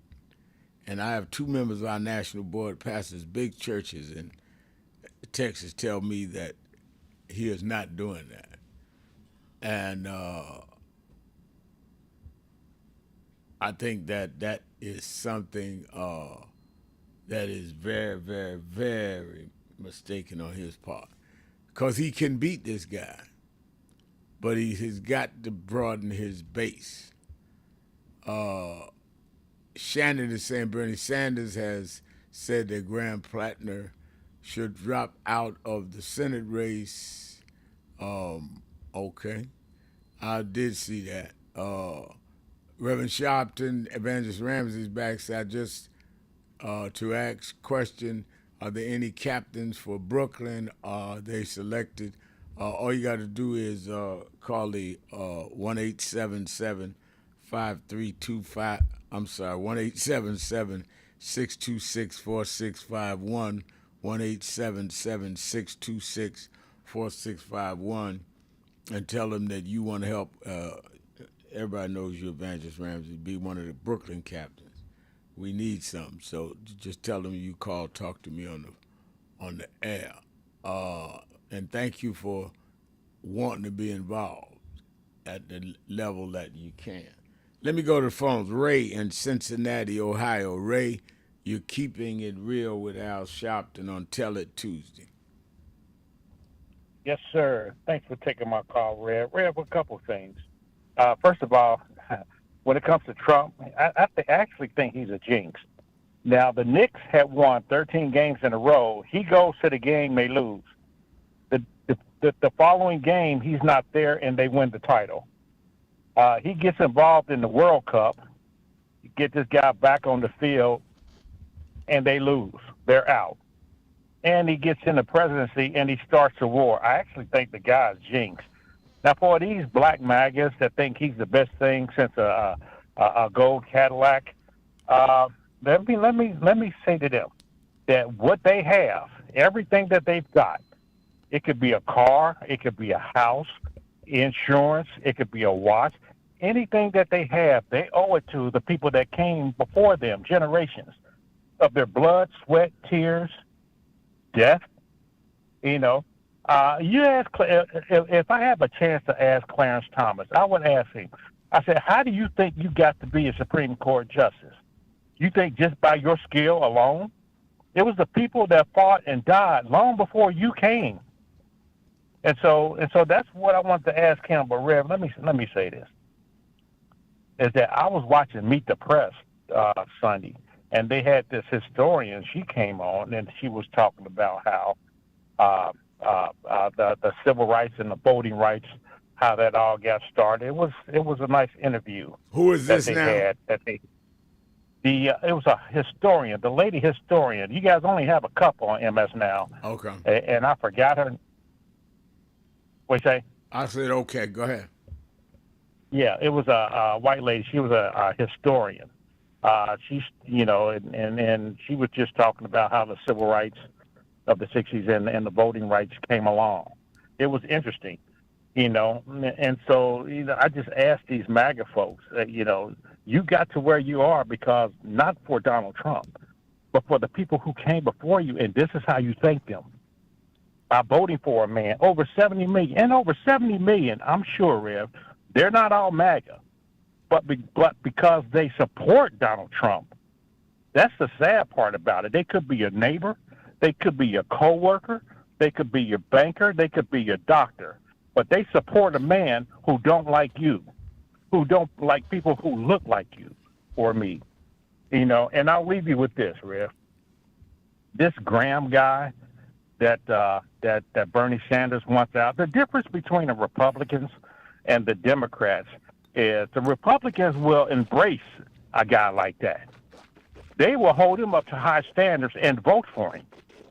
And the Democrats want you out of office. But I hope people realize that this guy I guess the poll saying that he had a good shot of winning. But for the people who voted for him, understand the message. The message is that we got to get Susan Collins out of office, no matter what it takes. Now, even if he drops out, support the candidate that the Democrats put up. You may like him, but don't not vote for him because he's gone. The message is we need that seat, and that's the only message that the Democrats should put out there. All right, thanks, Rev. Yeah, I think James Thomas is right, saying that he thinks you're talking about Doris Kearns Goodwin. Yeah. That's the historian. She also did a fireside chat with me at NAN's convention this year. Her husband, she's one of great historians, Pulitzer Prize winning historian, and her husband was one of the top aides to Dr. King and helped draft the Voting Rights Act in the 60s. That's why I had at the convention. And she sold her book at the convention. I think she sold several hundred books and autographed them. And she tells the history straight that the civil rights movement launched the women's rights movement, every other movement that came in the last half of the 20th century. She told it right. And I think that we need to be very clear about that. Thank you for your call. 1-877-532-5797. 1-877-532-5797. And I also want people to know that there is absolutely no equivocation about anybody that tells the truth about the history of struggle in this country. And I think that it is extremely important, and I think that it is something inexcusable that we are not advocating our history. And it is imperative that we do that. I don't understand why we are adverse to making sure our children and their children know their history, so it gives them a sense of value and a sense of worth. Because if they knew their history, they would have more self-esteem and self-appreciation. But if you think you're nothing, coming from nothing, it's easy for people to manipulate your behavior to be that of seemingly nothing. So I hope people really take heed to what Ray was talking about and quoting Doris, because Doris Kearns Goodwin is a noted historian, and she's white. And she's saying, wait a minute, this all started with their sacrifice. And what bothers me is some of us are the children or grandchildren of those that generation and not fight. Guy stopped me in the street yesterday. It was yesterday on Monday, and said, Rev Al, I've never been a big fan of yours. This is a brother. He says, but I couldn't understand why nobody was having us go to Washington and show the numbers that we want, to show that we're against this stuff they're doing with redistricting, and we're against this stuff they're doing with ending DEI. He says, and you the only one call the march, so I'm going. I said, well, you ain't going for me. You ain't got to like me. You going for you. Because I'm going for me, and I don't even know you to like you or dislike you. So we need to get all that personality out of it. I don't care who calls the march. If it is right, we need to show our strength. Marching doesn't solve problems. It exposes a problem. And it means you can't ignore a problem. But if you don't expose it, nobody going to take seriously something you have not seriously shown them. They ain't going to wake up one morning and say, let's be nice to Negroes. You have to show physically. That's what marching for. People talk about marching don't change nothing. No, it's not designed to change nothing. You should stop saying that so people won't know how ignorant of the facts you are. Marching is designed to expose something so that those in power has to address it and get to a solution. But without the exposure, nobody gonna just jump up and volunteer. They changed the districting in this country, sanctioned by the Supreme Court.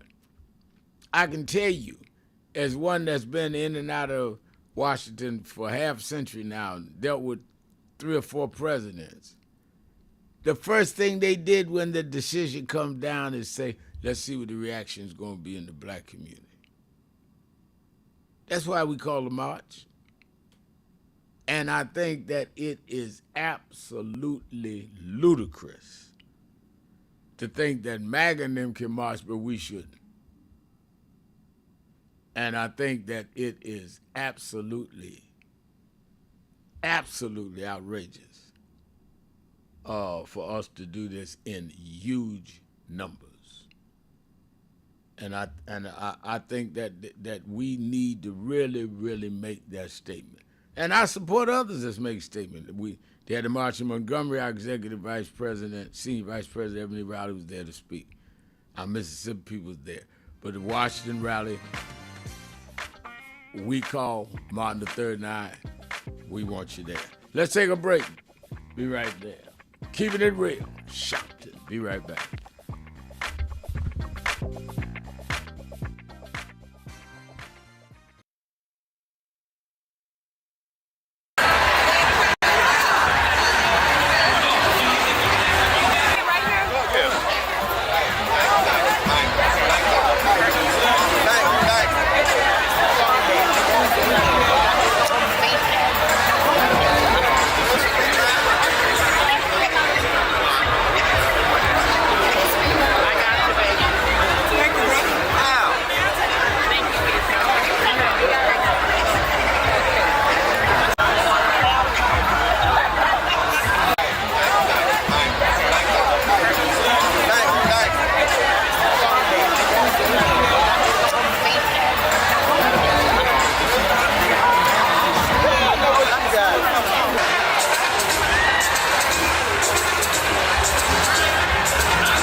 to itself the millions to billions, give a sense of value.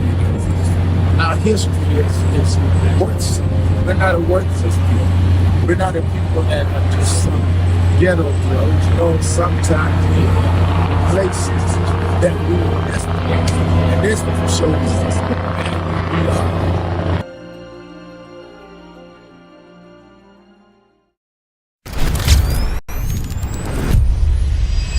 This organization has been on the front line.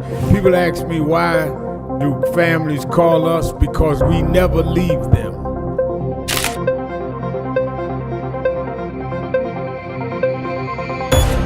No justice. No justice. What do we want? What do we want? What do we want? When do we want it? When do we want it? When do we want it?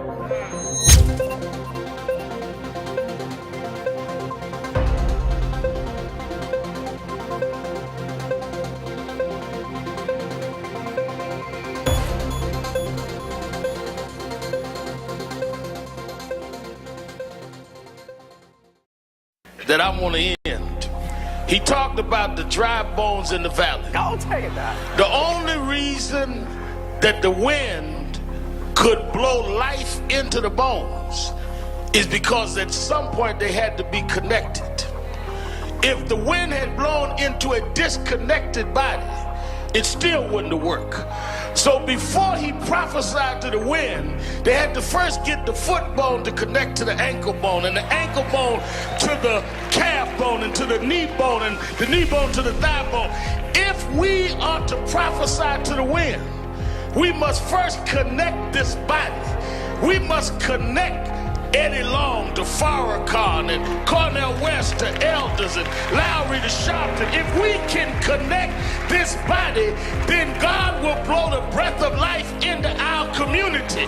But as long as we are disconnected, the wind can't blow because it's blowing on disconnected dry bones. But the good news is that we're the children of people that have been through worse than this, and we're still here. So even though I get despondent, I don't ever get depressed, because I want the world to know you won't beat us, because we're the children of those that took the worst form of slavery and brutality that ever lived, that ever existed. Our parents survived the Middle Passage. Only the strong got here, and then we lost our name, our culture, our religion, and we're still here. But you don't know who we are. We're the children of Chaka Zulu. We're the children of Mary McLeod Bethune. We're the children of Marcus Garvey. We're the children of Martin Luther King. We'll be here. We were first and we'll be last. We know who we are.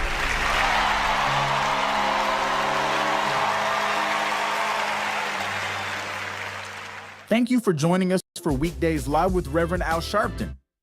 Take the time to share this broadcast right now. Tell your friends it's time to keep it real with Reverend Al. Comment your questions now in the chat or call Reverend Al Sharpton directly on air at 877-532-5797. Now stay tuned for Reverend Al. This is Reverend Al Sharpton. As you watch the broadcast, support National Action Network. Go to www.nationalactionnetwork.net and be involved. You can join, take your membership right online, www.nationalactionnetwork.net. Getting ready to start the program, but we need you to be part of the movement.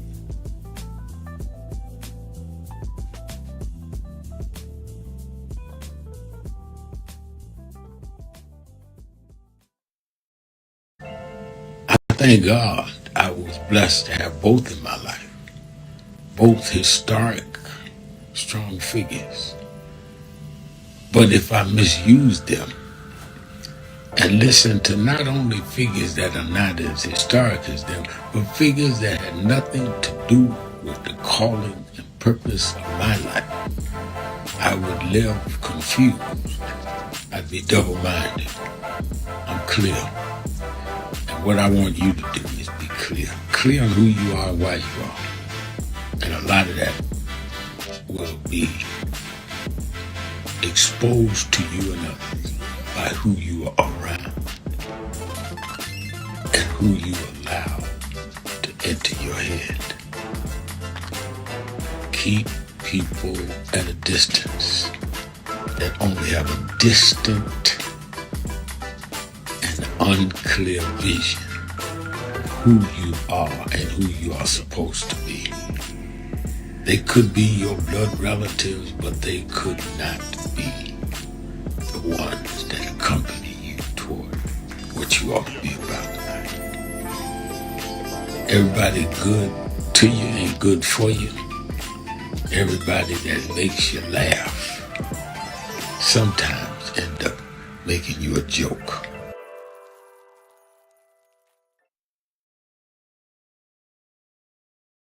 Where in history is this? He said we always go one step forward and two backward. Well, here we are now. The problem is not Trump. The problem is us. We are allowing ourselves to be lowered and our children to feel inferior because you don't have an I am somebody person. You got our artists calling our women bees. Our others calling us niggas. What happened to us? What happened to black and proud? What happened? I'm gonna vote. What happened? Ain't gonna let nobody turn me around. What happened to us?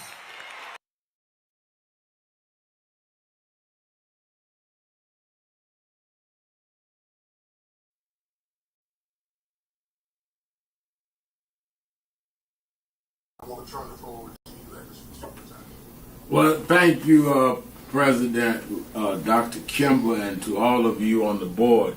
I wanted to personally make this appeal from National Action Network and Martin Luther King III and Andrea Waters King, that we've been moving around the country organizing to deal with the question of redistricting when they have used the Supreme Court now to redraw lines that will in many ways break up majority black voting districts.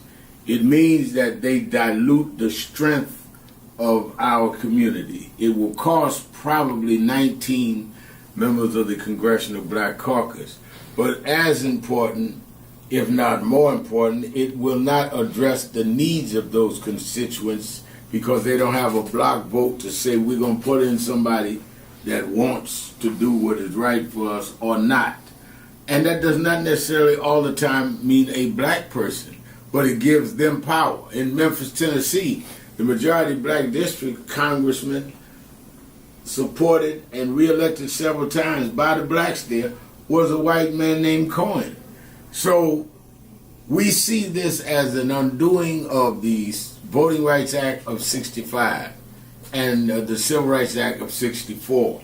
So on August 28th, we've asked people from around the country to join us in Washington, D.C. for a mass march. We've had some marches and rallies in Mississippi, some in Montgomery and Selma, but we need a national march led by the clergy, led by the faith leaders, like it was in the 60s, that will say it is a moral outrage that we would, in a time like this, disenfranchise wholesale black voters by repealing the Section 2 of the Voting Rights. Reverend Al Sharpton, 1-877-532-5797, 1-877-532-5797, and you can also go to our message board at nationalactionnetwork.net.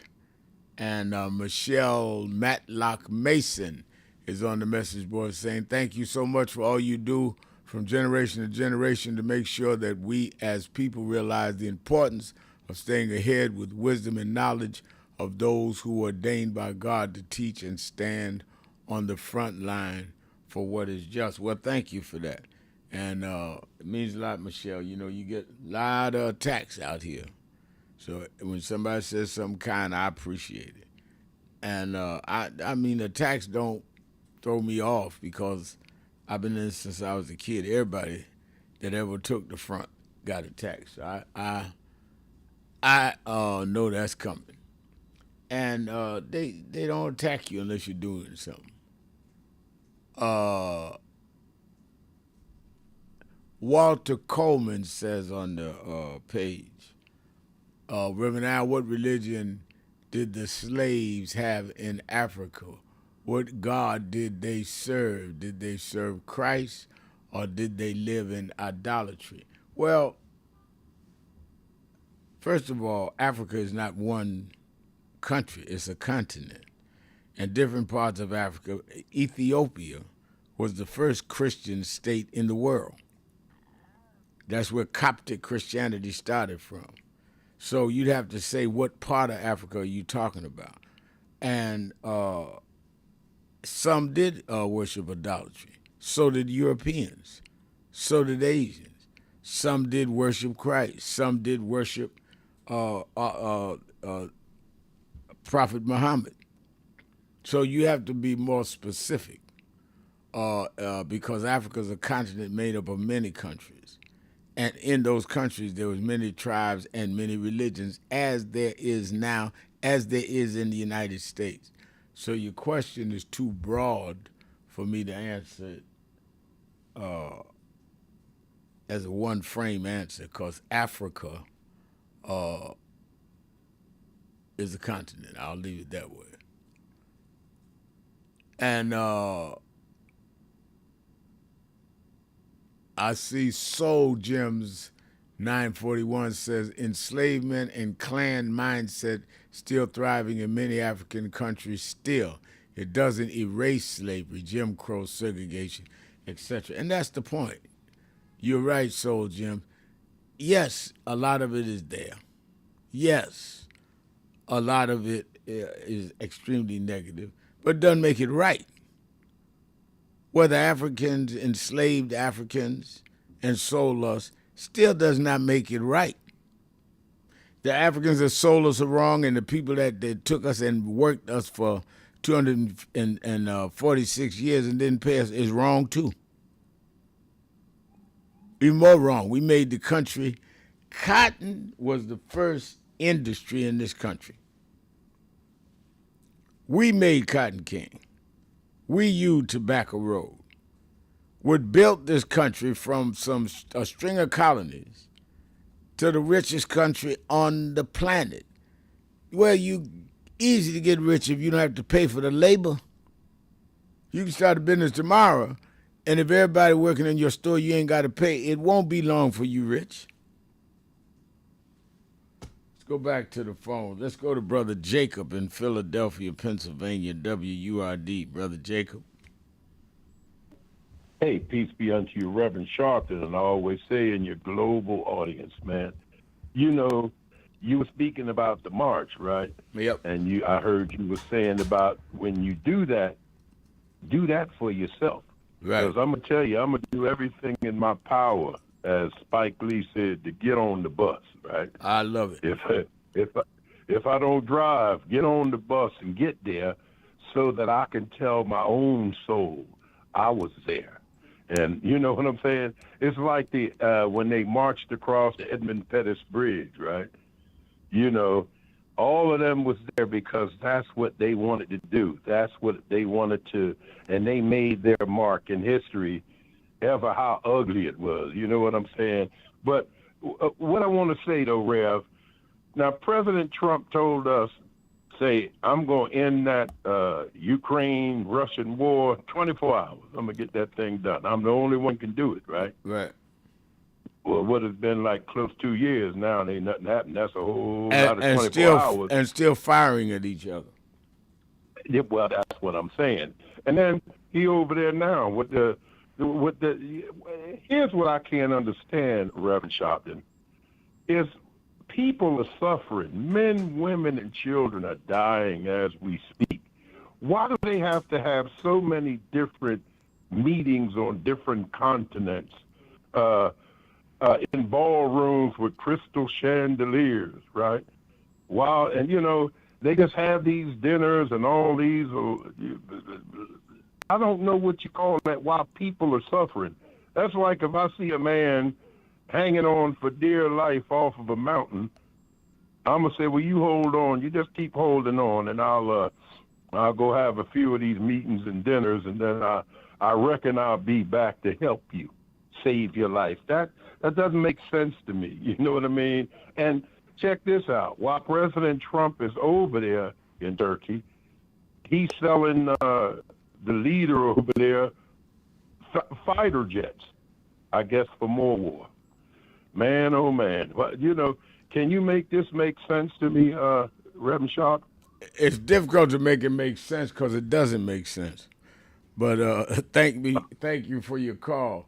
Let me go to the sage from the South, Brother Jihad in Atlanta, Georgia. Brother Jihad. Good afternoon, Reverend Sharpton. Good afternoon. I think they're negotiating the so-called booty. They're not negotiating the people's welfare. Right. They're negotiating the spoils, as they call it, of war, or the wars for their victory. That's why they send real estate developers to negotiate peace, not negotiate no people. They're negotiating the spoils. I wanted to say something in reference to the guy named Tarico in Texas. Tallarico. Tallarico, and I'm going to suggest to you personally that you reach out to those powerful preachers in Texas and share with them that whether Tallarico gets excited about us or not is irrelevant. We need to be excited. And we need to be excited from the position of that seat, not Tallarico. Because that seat in the wrong hands for another 6 years is going to be a major problem. So, sometimes we say we hold our nose and still do something anyway. Right. You know what I mean? Right. This is one of those situations. We can't get caught up in the fact that if Tallarico isn't calling us and laughing with us and joking with us, and et cetera, so therefore we don't support him, or we put out the message, don't support him, or don't be enthused about him. No, we have to be enthused because we look beyond Tallarico. We're looking at that particular seat and what that seat means to stopping 45 or 47 in his agenda and the MAGA agenda. It's way more important than how Mr. Tallarico responds. No, I think, and that's why I call you the sage of the South. I think what you're saying is wise because the alternative is if Tallarico loses, Paxton wins, and Paxton's 100% MAGA. So what are we talking about? It's not like if Tallarico loses, somebody progressive going to win. It ain't but two in the race. And if ain't but two of them. One of them going to win. Yes, sir. And we must keep that in mind. You know what I mean? We can't get off course. And even the same thing with the gentleman up in Maine or wherever it is, New England. I think that he's going to drop out. Yeah. But to be honest with you, Rev, if he didn't drop out and I lived up there, I would vote for him. Yeah. I would vote for the seat. To be honest with you. Yeah, just get Susan Collins out. Yeah, absolutely. Just to get her out. Yeah. You know what I mean? And we can work that out. We can negotiate with him or put him out or do what we got to do later on. Well, I think. One thing. Well, go ahead. Go ahead. No, go ahead. I think that he is going to drop out, but I also think, and I think that some people question him. Nobody more than Disco Brian was right to question him, but I think that it is ironic to me that they want him to drop out because of an alleged claim of rape. Right. But they have a guy in the White House right now that was convicted of sexual harassment. So I want to know, when did we change the rules?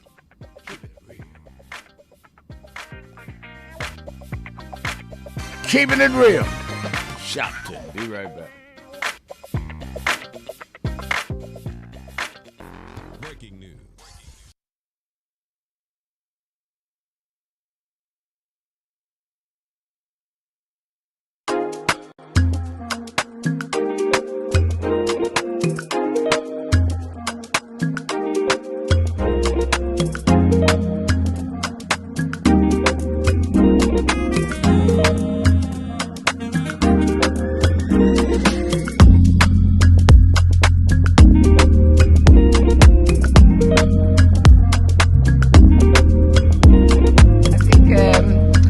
First, I want to thank you personally for writing a foreword to this book, Reverend.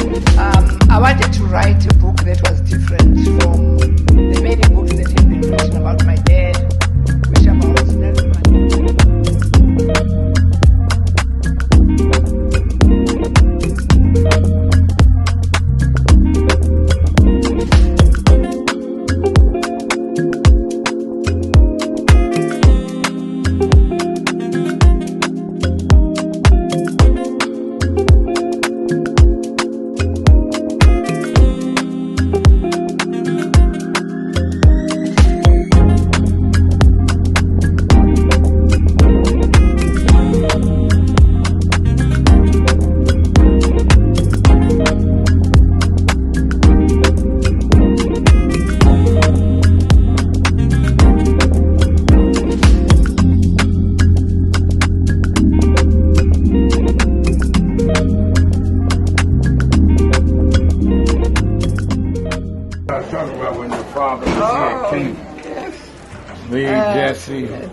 When he came to go speak at the UN, he said, I'd first go to Harlem to see those that fought for me. Oh, that's nice. Yeah, we keep it hung up in the house. It's a great photo.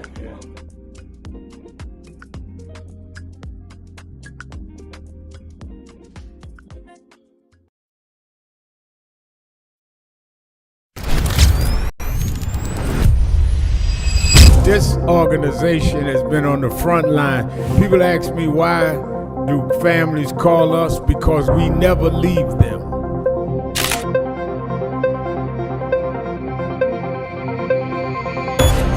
No justice! No justice! What do we want? What do we want? What do we want? When do we want it? When do we want it? When do we want it?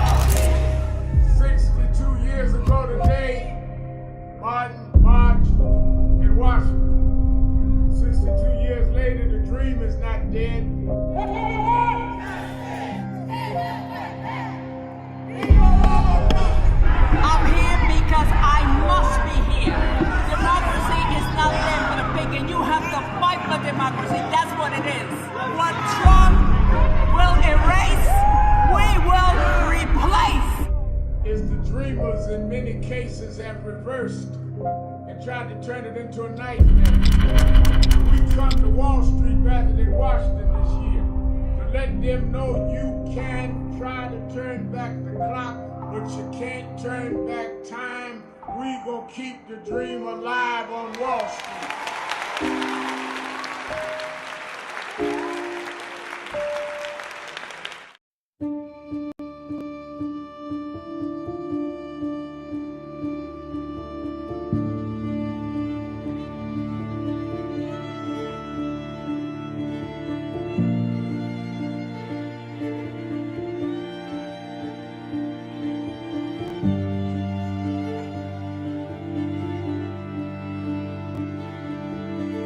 Robert Culp used to do a show with Bill Cosby, I Spy, and he did a documentary on breadbasket, Robert Culp. Oh, wow. You need to see that documentary. It's great. Absolutely. I lived this. I didn't read this. I lived it. I was there. You true to this? I'm true to this. Not new to this. I ain't new to this. Walter Fontroy, he was, Jack O'Dell was one of the guys that Kennedy warned Dr. King about. Say he was a communist. Okay, wow. Jack O'Dell and Stanley Levinson. And Reverend brought him in. Nobody else in the movement would deal with Jack. Reverend brought him in. Oh, yeah, sure. Just her. Just her. But there's stories behind all of it. It didn't just happen. But I am somebody. I may be on welfare, but I am somebody. I may may be in jail, but I am somebody. I may be an educator, but I am somebody. I am black, beautiful, proud. I must be respected. I must be protected.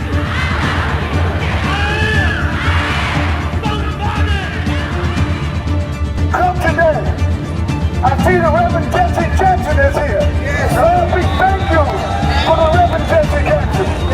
I see the Honorable Maxine Waters is here. We thank for Maxine Waters. You see the Reverend Al Sharpton is here. We thank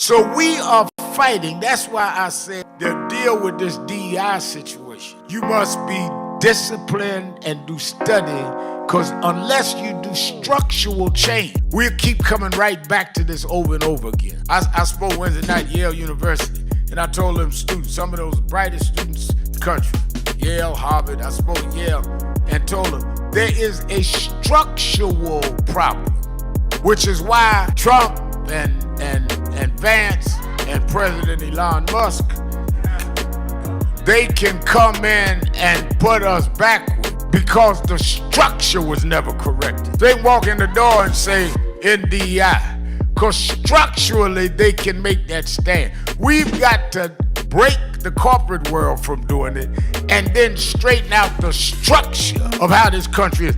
Why we ought to be sending people to Congress is not sending them to Congress because they had the robocalls call your house, but they're committed to the structural change of this country. What Trump is successful on is playing on a weak structure, so he can make it go either way. It should not be so unclear that you can play the game either set away. It must be firm that you got to repair the damage done to the children of the slave and straighten out the structure that we are not 3/5 human. We are full human beings that built this country and never got paid. That's what reparations is.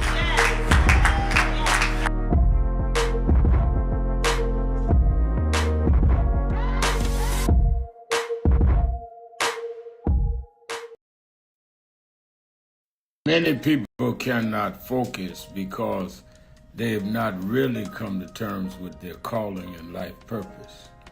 In order to focus, you must also be clear on what you're focusing on. So if you're not clear on your purpose, if you're not clear on your life's calling, then focus on seeking that. Because if you just read the ways and roads you traveled that you didn't even choose, that were sort of just laid out for you by God, in that it's telling you, speaking to you about what your purpose is and what you were born to do and be. I learned the things that I didn't plan had to be planned by God, and God's plan was directed toward God's purpose in my life. Keeping it real, keeping it real. Not focused on. I'm your host, Reverend Al Sharpton. I brought him up, so let's go to the phone. Disco Brian in Philadelphia, WURD. Brian? Hear me all right? Hey, Rev. Wow. Thanks for bringing me up. Listen, I'm looking at my Twitter feed here. Woman wrote in the New York Times, a woman by the name of Michelle Goldberg. It says, I deeply regret that impressed by Plattner's political charisma, I wrote that he was nothing like the edgelord caricature I encountered online. If anything, he seems to be significantly worse. So that's somebody who got to, a woman to talk directly to Graham Plattner and said that in her experience with him, he was worse than what she encountered and wanted to believe he was. So I know Michelle Goldberg. that. She writes for New York Times. She's done my show, and we've done a lot of shows together. She's usually very good journalist. Wow. Well, take that for what it is, Rev. Listen, Rev, I'm almost done. I'm definitely going to be at the march, of course, but I really can no longer afford to do what I've been trying to do since I'm living on savings and resources are scarce. It's so painful to see how the far left and far right extremists seem to have endless revenue streams from God knows where to spew their hate. But for those of us looking to build bridges, for those of us looking to empower conscious Black and Jewish democratic leadership, to defend pluralist democracy online or otherwise, no such revenue streams exist. So, Rev, I'm going to start my prereqs at community college to become a registered nurse this fall. I was doing all I could to send the first Black Muslim senator from Pennsylvania, Sharif Street, to the U.S. House instead of the guy who won the primary here, Rep. Rabb, who rallied beside the Twitch streamer who told his millions of followers that, quote, it doesn't matter if effing rapes happened on October 7th. But, Rev, the leftist cult won this district. And that leftist DSA cult is no different, when you get right down to it, from the right-wing MAGA cult. Just as Trump's rape is no different from Plattner's rape. Pennsylvania State Senator Sharif Street in February spoke at a candidate forum and addressed the elephant in the room. He named the anti-Semitism rising on the far left and laid it out clear that the same hate that targets Black churches targets synagogues.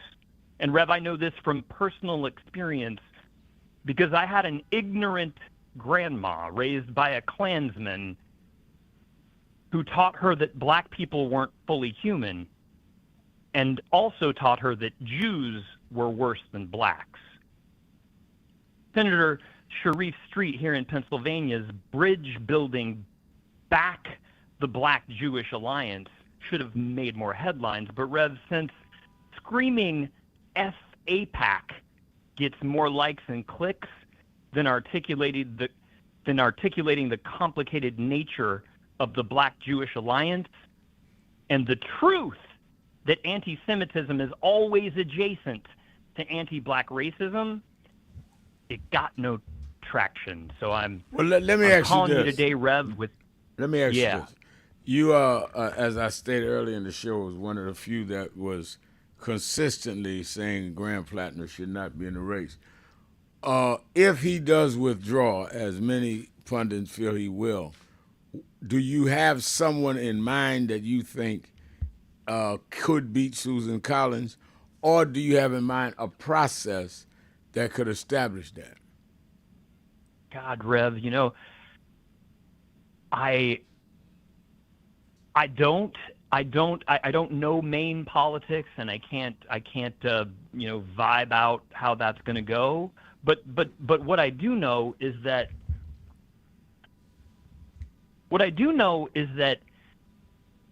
all the red flags were blaring from the outset, and what I do know is that Bernie Sanders needs to be openly rejected by the progressive movement. He has borne Tulsi, he has borne Nina Turner, Breonna Joy Gray, who are now wrapping their arms around Candace Owens. He has borne he is the kingmaker of the disaster for the Democratic pluralist coalition that we need. And I really pray that all of this coming to light will reveal what it is I've been trying to express and soon I will no longer be able to, due to the reality crushing in around me, that, voices like mine who are really just trying to do everything I can to push back against the bigotry that tried to indoctrinate me, are kind of not welcome anymore in this algorithmically, pursued doom. So Rev, I'm gonna start training as a nurse. I'm gonna start trying to save actual humans' lives, because that's kind of all I can see how to do in this world in which we're. Well, let me say this. I living. think that it is rough, and the obstacles are real, and I think there's some on the right that is inflexible, and some on the left. But I also know that it's been worse than this. And people before us, Brian, fought, and had they given up, and I'm not saying you're giving up, I'm encouraging you not to give up. Had they been giving up, we wouldn't have never got as far as we have gotten. And if where we have gotten doesn't mean anything, then they wouldn't be spending all this time and money to take it back. And, when I was younger, I used to get upset when people would unfairly attack us, unfairly call you names and all that. But now it goes with the territory. They lynched people that do what I do years ago, lynched them just for being black and less known if they stood up for something. Frederick Douglass, we lionized Frederick Douglass. He had to leave the country and go in exile for months because he knew John Brown. So, I mean, if we're looking for a joyride, it's not going to happen. Yeah. But like I said, that if you cannot be at peace letting this stuff go down, you fight knowing that you're not going to get a lot of gratitude. And even if you get some, for everybody that praise you, there's going to be two that's going to kick you down. But you fight because it's right. And you hope that you be on somewhere in a footnote in history. That's all you can do. I love you, Rev. Thank you for keeping that truth lit. All right. I thank you. And James Thomas says, I agree with Disco Bryan, with Saunders. Vincent Davis bill is still giving Sanders grief for still not saying much about voting rights being gutted. I think, again, people can put labels on whatever they want. I told a gentleman last year, label, I'm a conservative, he said. You're a progressive. Well, I'm conservative about some things, and I'm sure you're progressive about other things. Let's talk about who we are, what we want for us and our children. Let's not get in these title things. People can make a title whatever they want to make it. Let's take a break. Be right back. Keeping it real. Shopton. Be right back. Time is up. The IRS is in full collection mode, issuing liens, levies, and garnishments.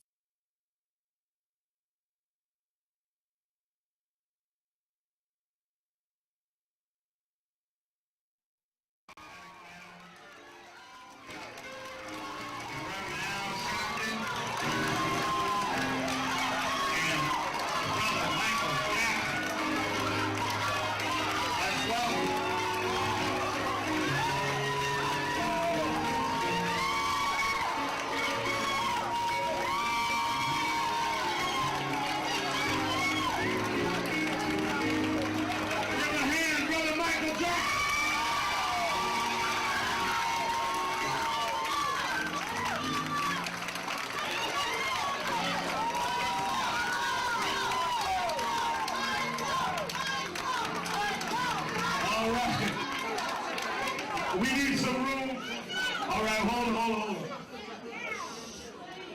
Michael Jackson is the hottest selling artists of all time.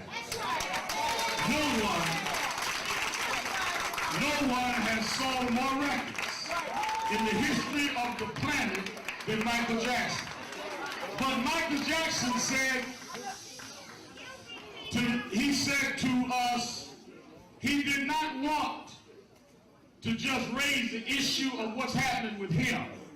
He said that artists all over the world need people to stand up and protect their rights. And he said, Reverend, if we're going to stand up, if it's for all artists, I'm there. As you know, there's a big rally. His fan club is doing this afternoon. But he said, I'm coming to Harlem this morning to meet with community leaders because we want justice in the music industry for all artists. Now there'll be some that say, oh, Michael, are you doing this only because of your situation? Michael came to Harlem 2 months ago for the DNC. Now he comes for his own peers because we discussed it. Kathy and I talked about how we watched James Brown struggle, Little Richard struggle.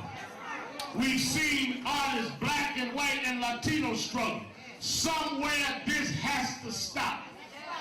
We do not buy records. We do not buy CDs to give money to the company. We buy it to support the artists that we like.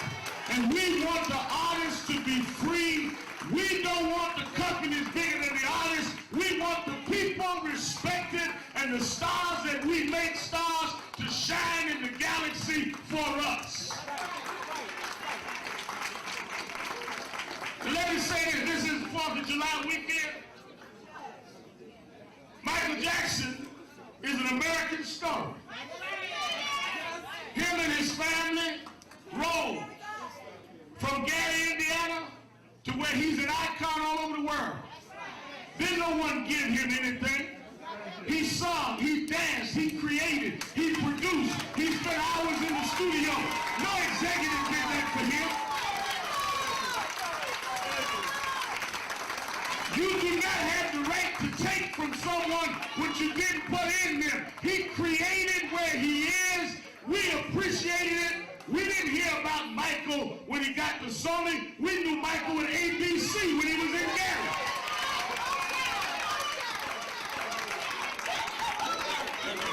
They got thrilled when he did Thriller. We was already thrilled. We were already off the wall. And we're coming off our seats to stand up for justice in the music industry.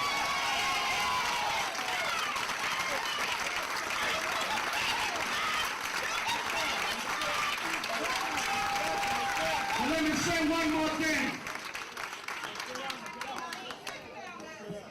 I don't need that loud talking now. We're on the rail. I want people to hear the message. Let me say something. I read one newspaper said, well, the record company saying they're going to wait and put out the best of Michael Jackson. You can't put out the best of Michael Jackson because the best of Michael Jackson is yet to come. He's still creating. He's still innovating. He's still the king. He's still ours and we are still his. Fans all over the world. Thousands came out in London. Thousands will come out in New York. All over the world, we're going to make it clear that our artists should not be paying back things they had no input in.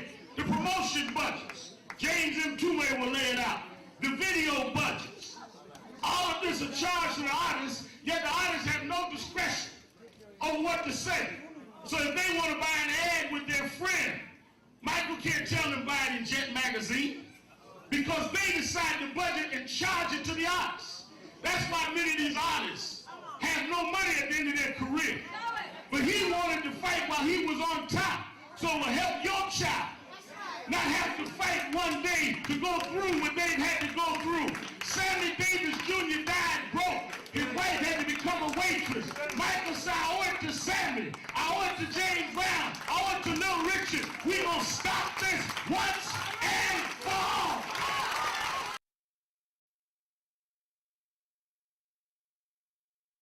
Many people cannot focus because they have not really come to terms with their calling and life purpose. In order to focus, you must also be clear on what you're focusing on. So if you're not clear on your purpose, if you're not clear on your life's calling, then focus on seeking that. Because if you just read the ways and roads you traveled that you didn't even choose, that were sort of just laid out for you by God, in that it's telling you, speaking to you about what your purpose is and what you were born to do and be. I learned the things that I didn't plan had to be planned by God, and God's plan was directed toward God's purpose in my life. And I focus on that. Not focus on what others do, not focus on how well they're doing or bad they're doing. Focus on what I'm in line with. And keeping it real. I'm your host, Reverend Al Sharpton, and we're back. 1-877-532-5797, 1-877-532-5797, or you can go to the message board at nationalactionnetwork.net. And I see Sun Cam 57 says, the sage of the South is right. Get excited about the Texas Senate seat, even if you're not excited about Tallarico. We have this current Supreme Court now because people weren't excited about Hillary. Well said. I mean, we are not talking about a thrilling personality. We're talking about our life interests. And I agree with the Sage of the South, and I agree with Suncamp. Now, that doesn't pardon in any way that Tallarico ought to be reaching out to all voters, and particularly black voters. I'm not giving them a pass. But I'm also saying, because I may not agree with how somebody's doing something, I'm not going to commit suicide. If I go to a restaurant and order a meal and they bring me something I don't want, I'm not going to take the knife and drive it through my chest and kill myself. I just either eat the alternative. And the alternative is what we need to deal with until we can do better. Let me say, by way of announcements, I've been working the phones already. I know it's only Tuesday, but I'm stacking up these senators and governors for Saturday and Sunday on Politics Nation with Al Sharpton. I'm looking for all of you to strongly chime in. It will be right before we see some of the several important primaries that are still on the calendar, and we need to be informed. We need to be informed what Trump comes out of NATO with, what happens with Ukraine, what happens with Iran, because it will impact us directly here. And I'm looking at these cases in Mississippi. So don't miss Politics Nation with Al Sharpton live at 5 p.m. Eastern Time on MS Now. 5 p.m. Eastern Time on MS Now, Saturday and Sunday. You that are in the New York, Connecticut, New Jersey area, meet me at the Saturday Action Rally, and I believe it will be the last one at Mother AME Zion, 137th Street and Lenox Avenue. We've been there 3 months it took to get our headquarters. Not only, it wasn't a whole lot of construction work to be done, it was violations on the building because it had not been used and neglected. So we had to get all the violations out to get the permit to move in, and we should have that this week, which means that we will be able to open on the 18th. But this Saturday, I'll be at Mother AME Zion with you. You that are not in the New York area, you can watch it live on Impact Television. or you can watch it on nationalactionnetwork.net live stream, or you can watch it at YouTube/NAN. And of course, we're signing up.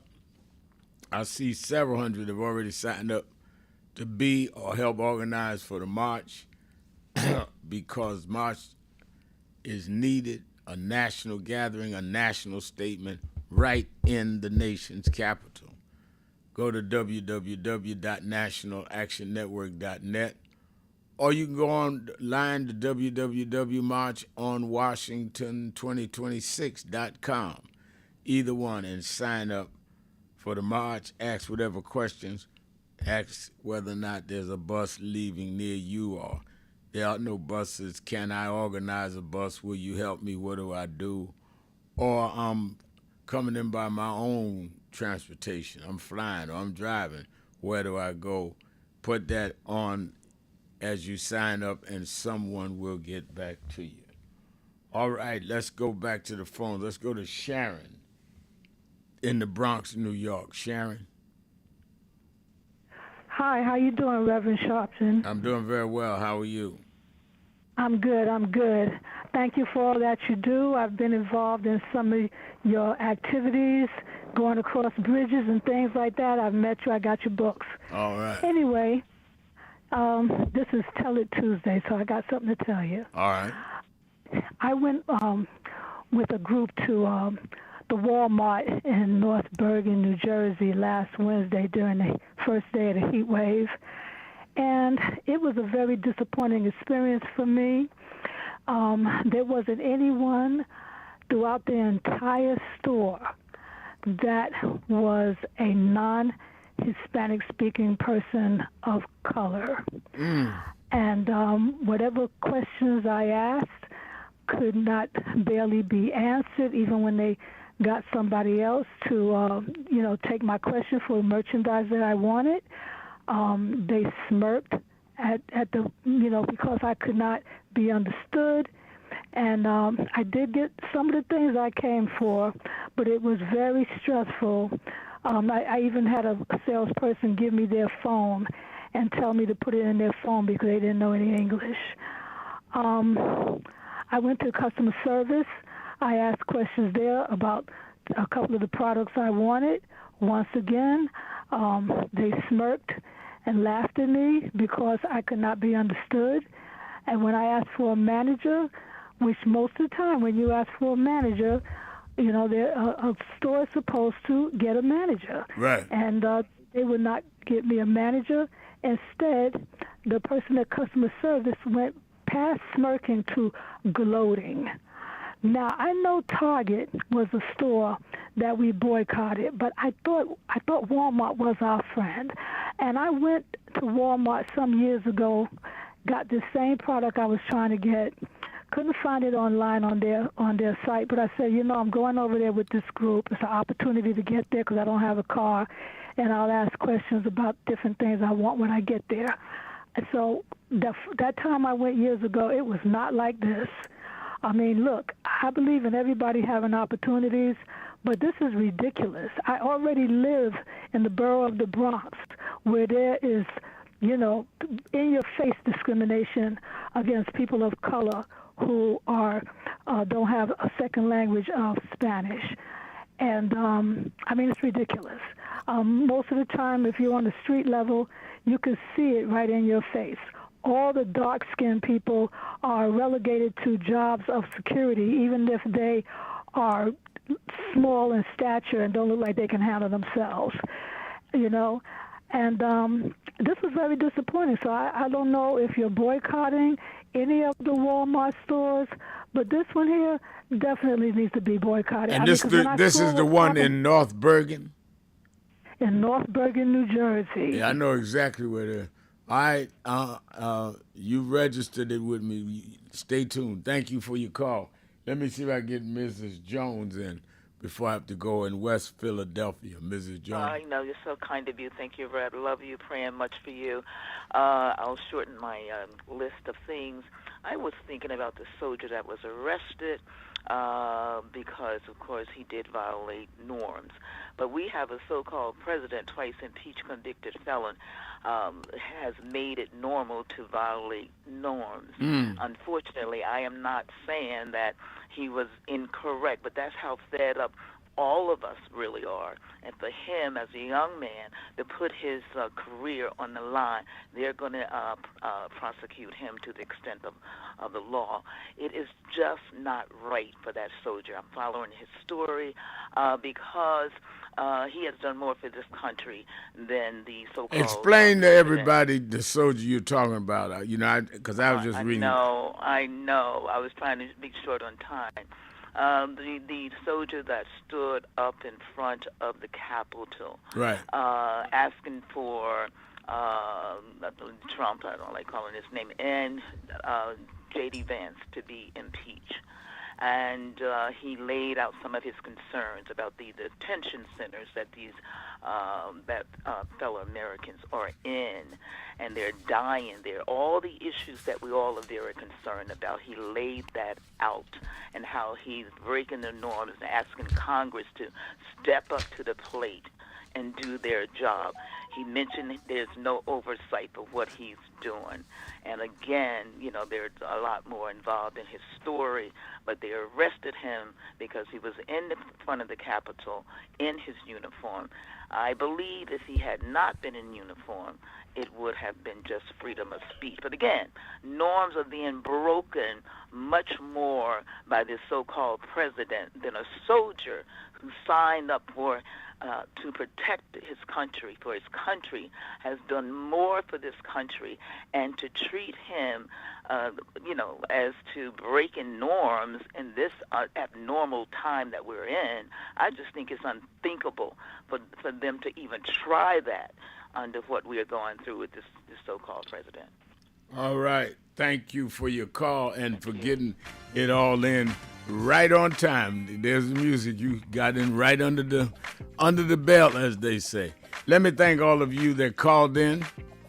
You that called in, listened in, but couldn't get through, but hung in there anyhow.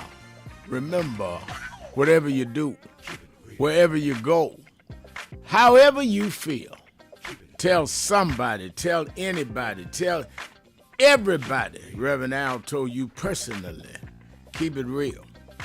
Keep it real.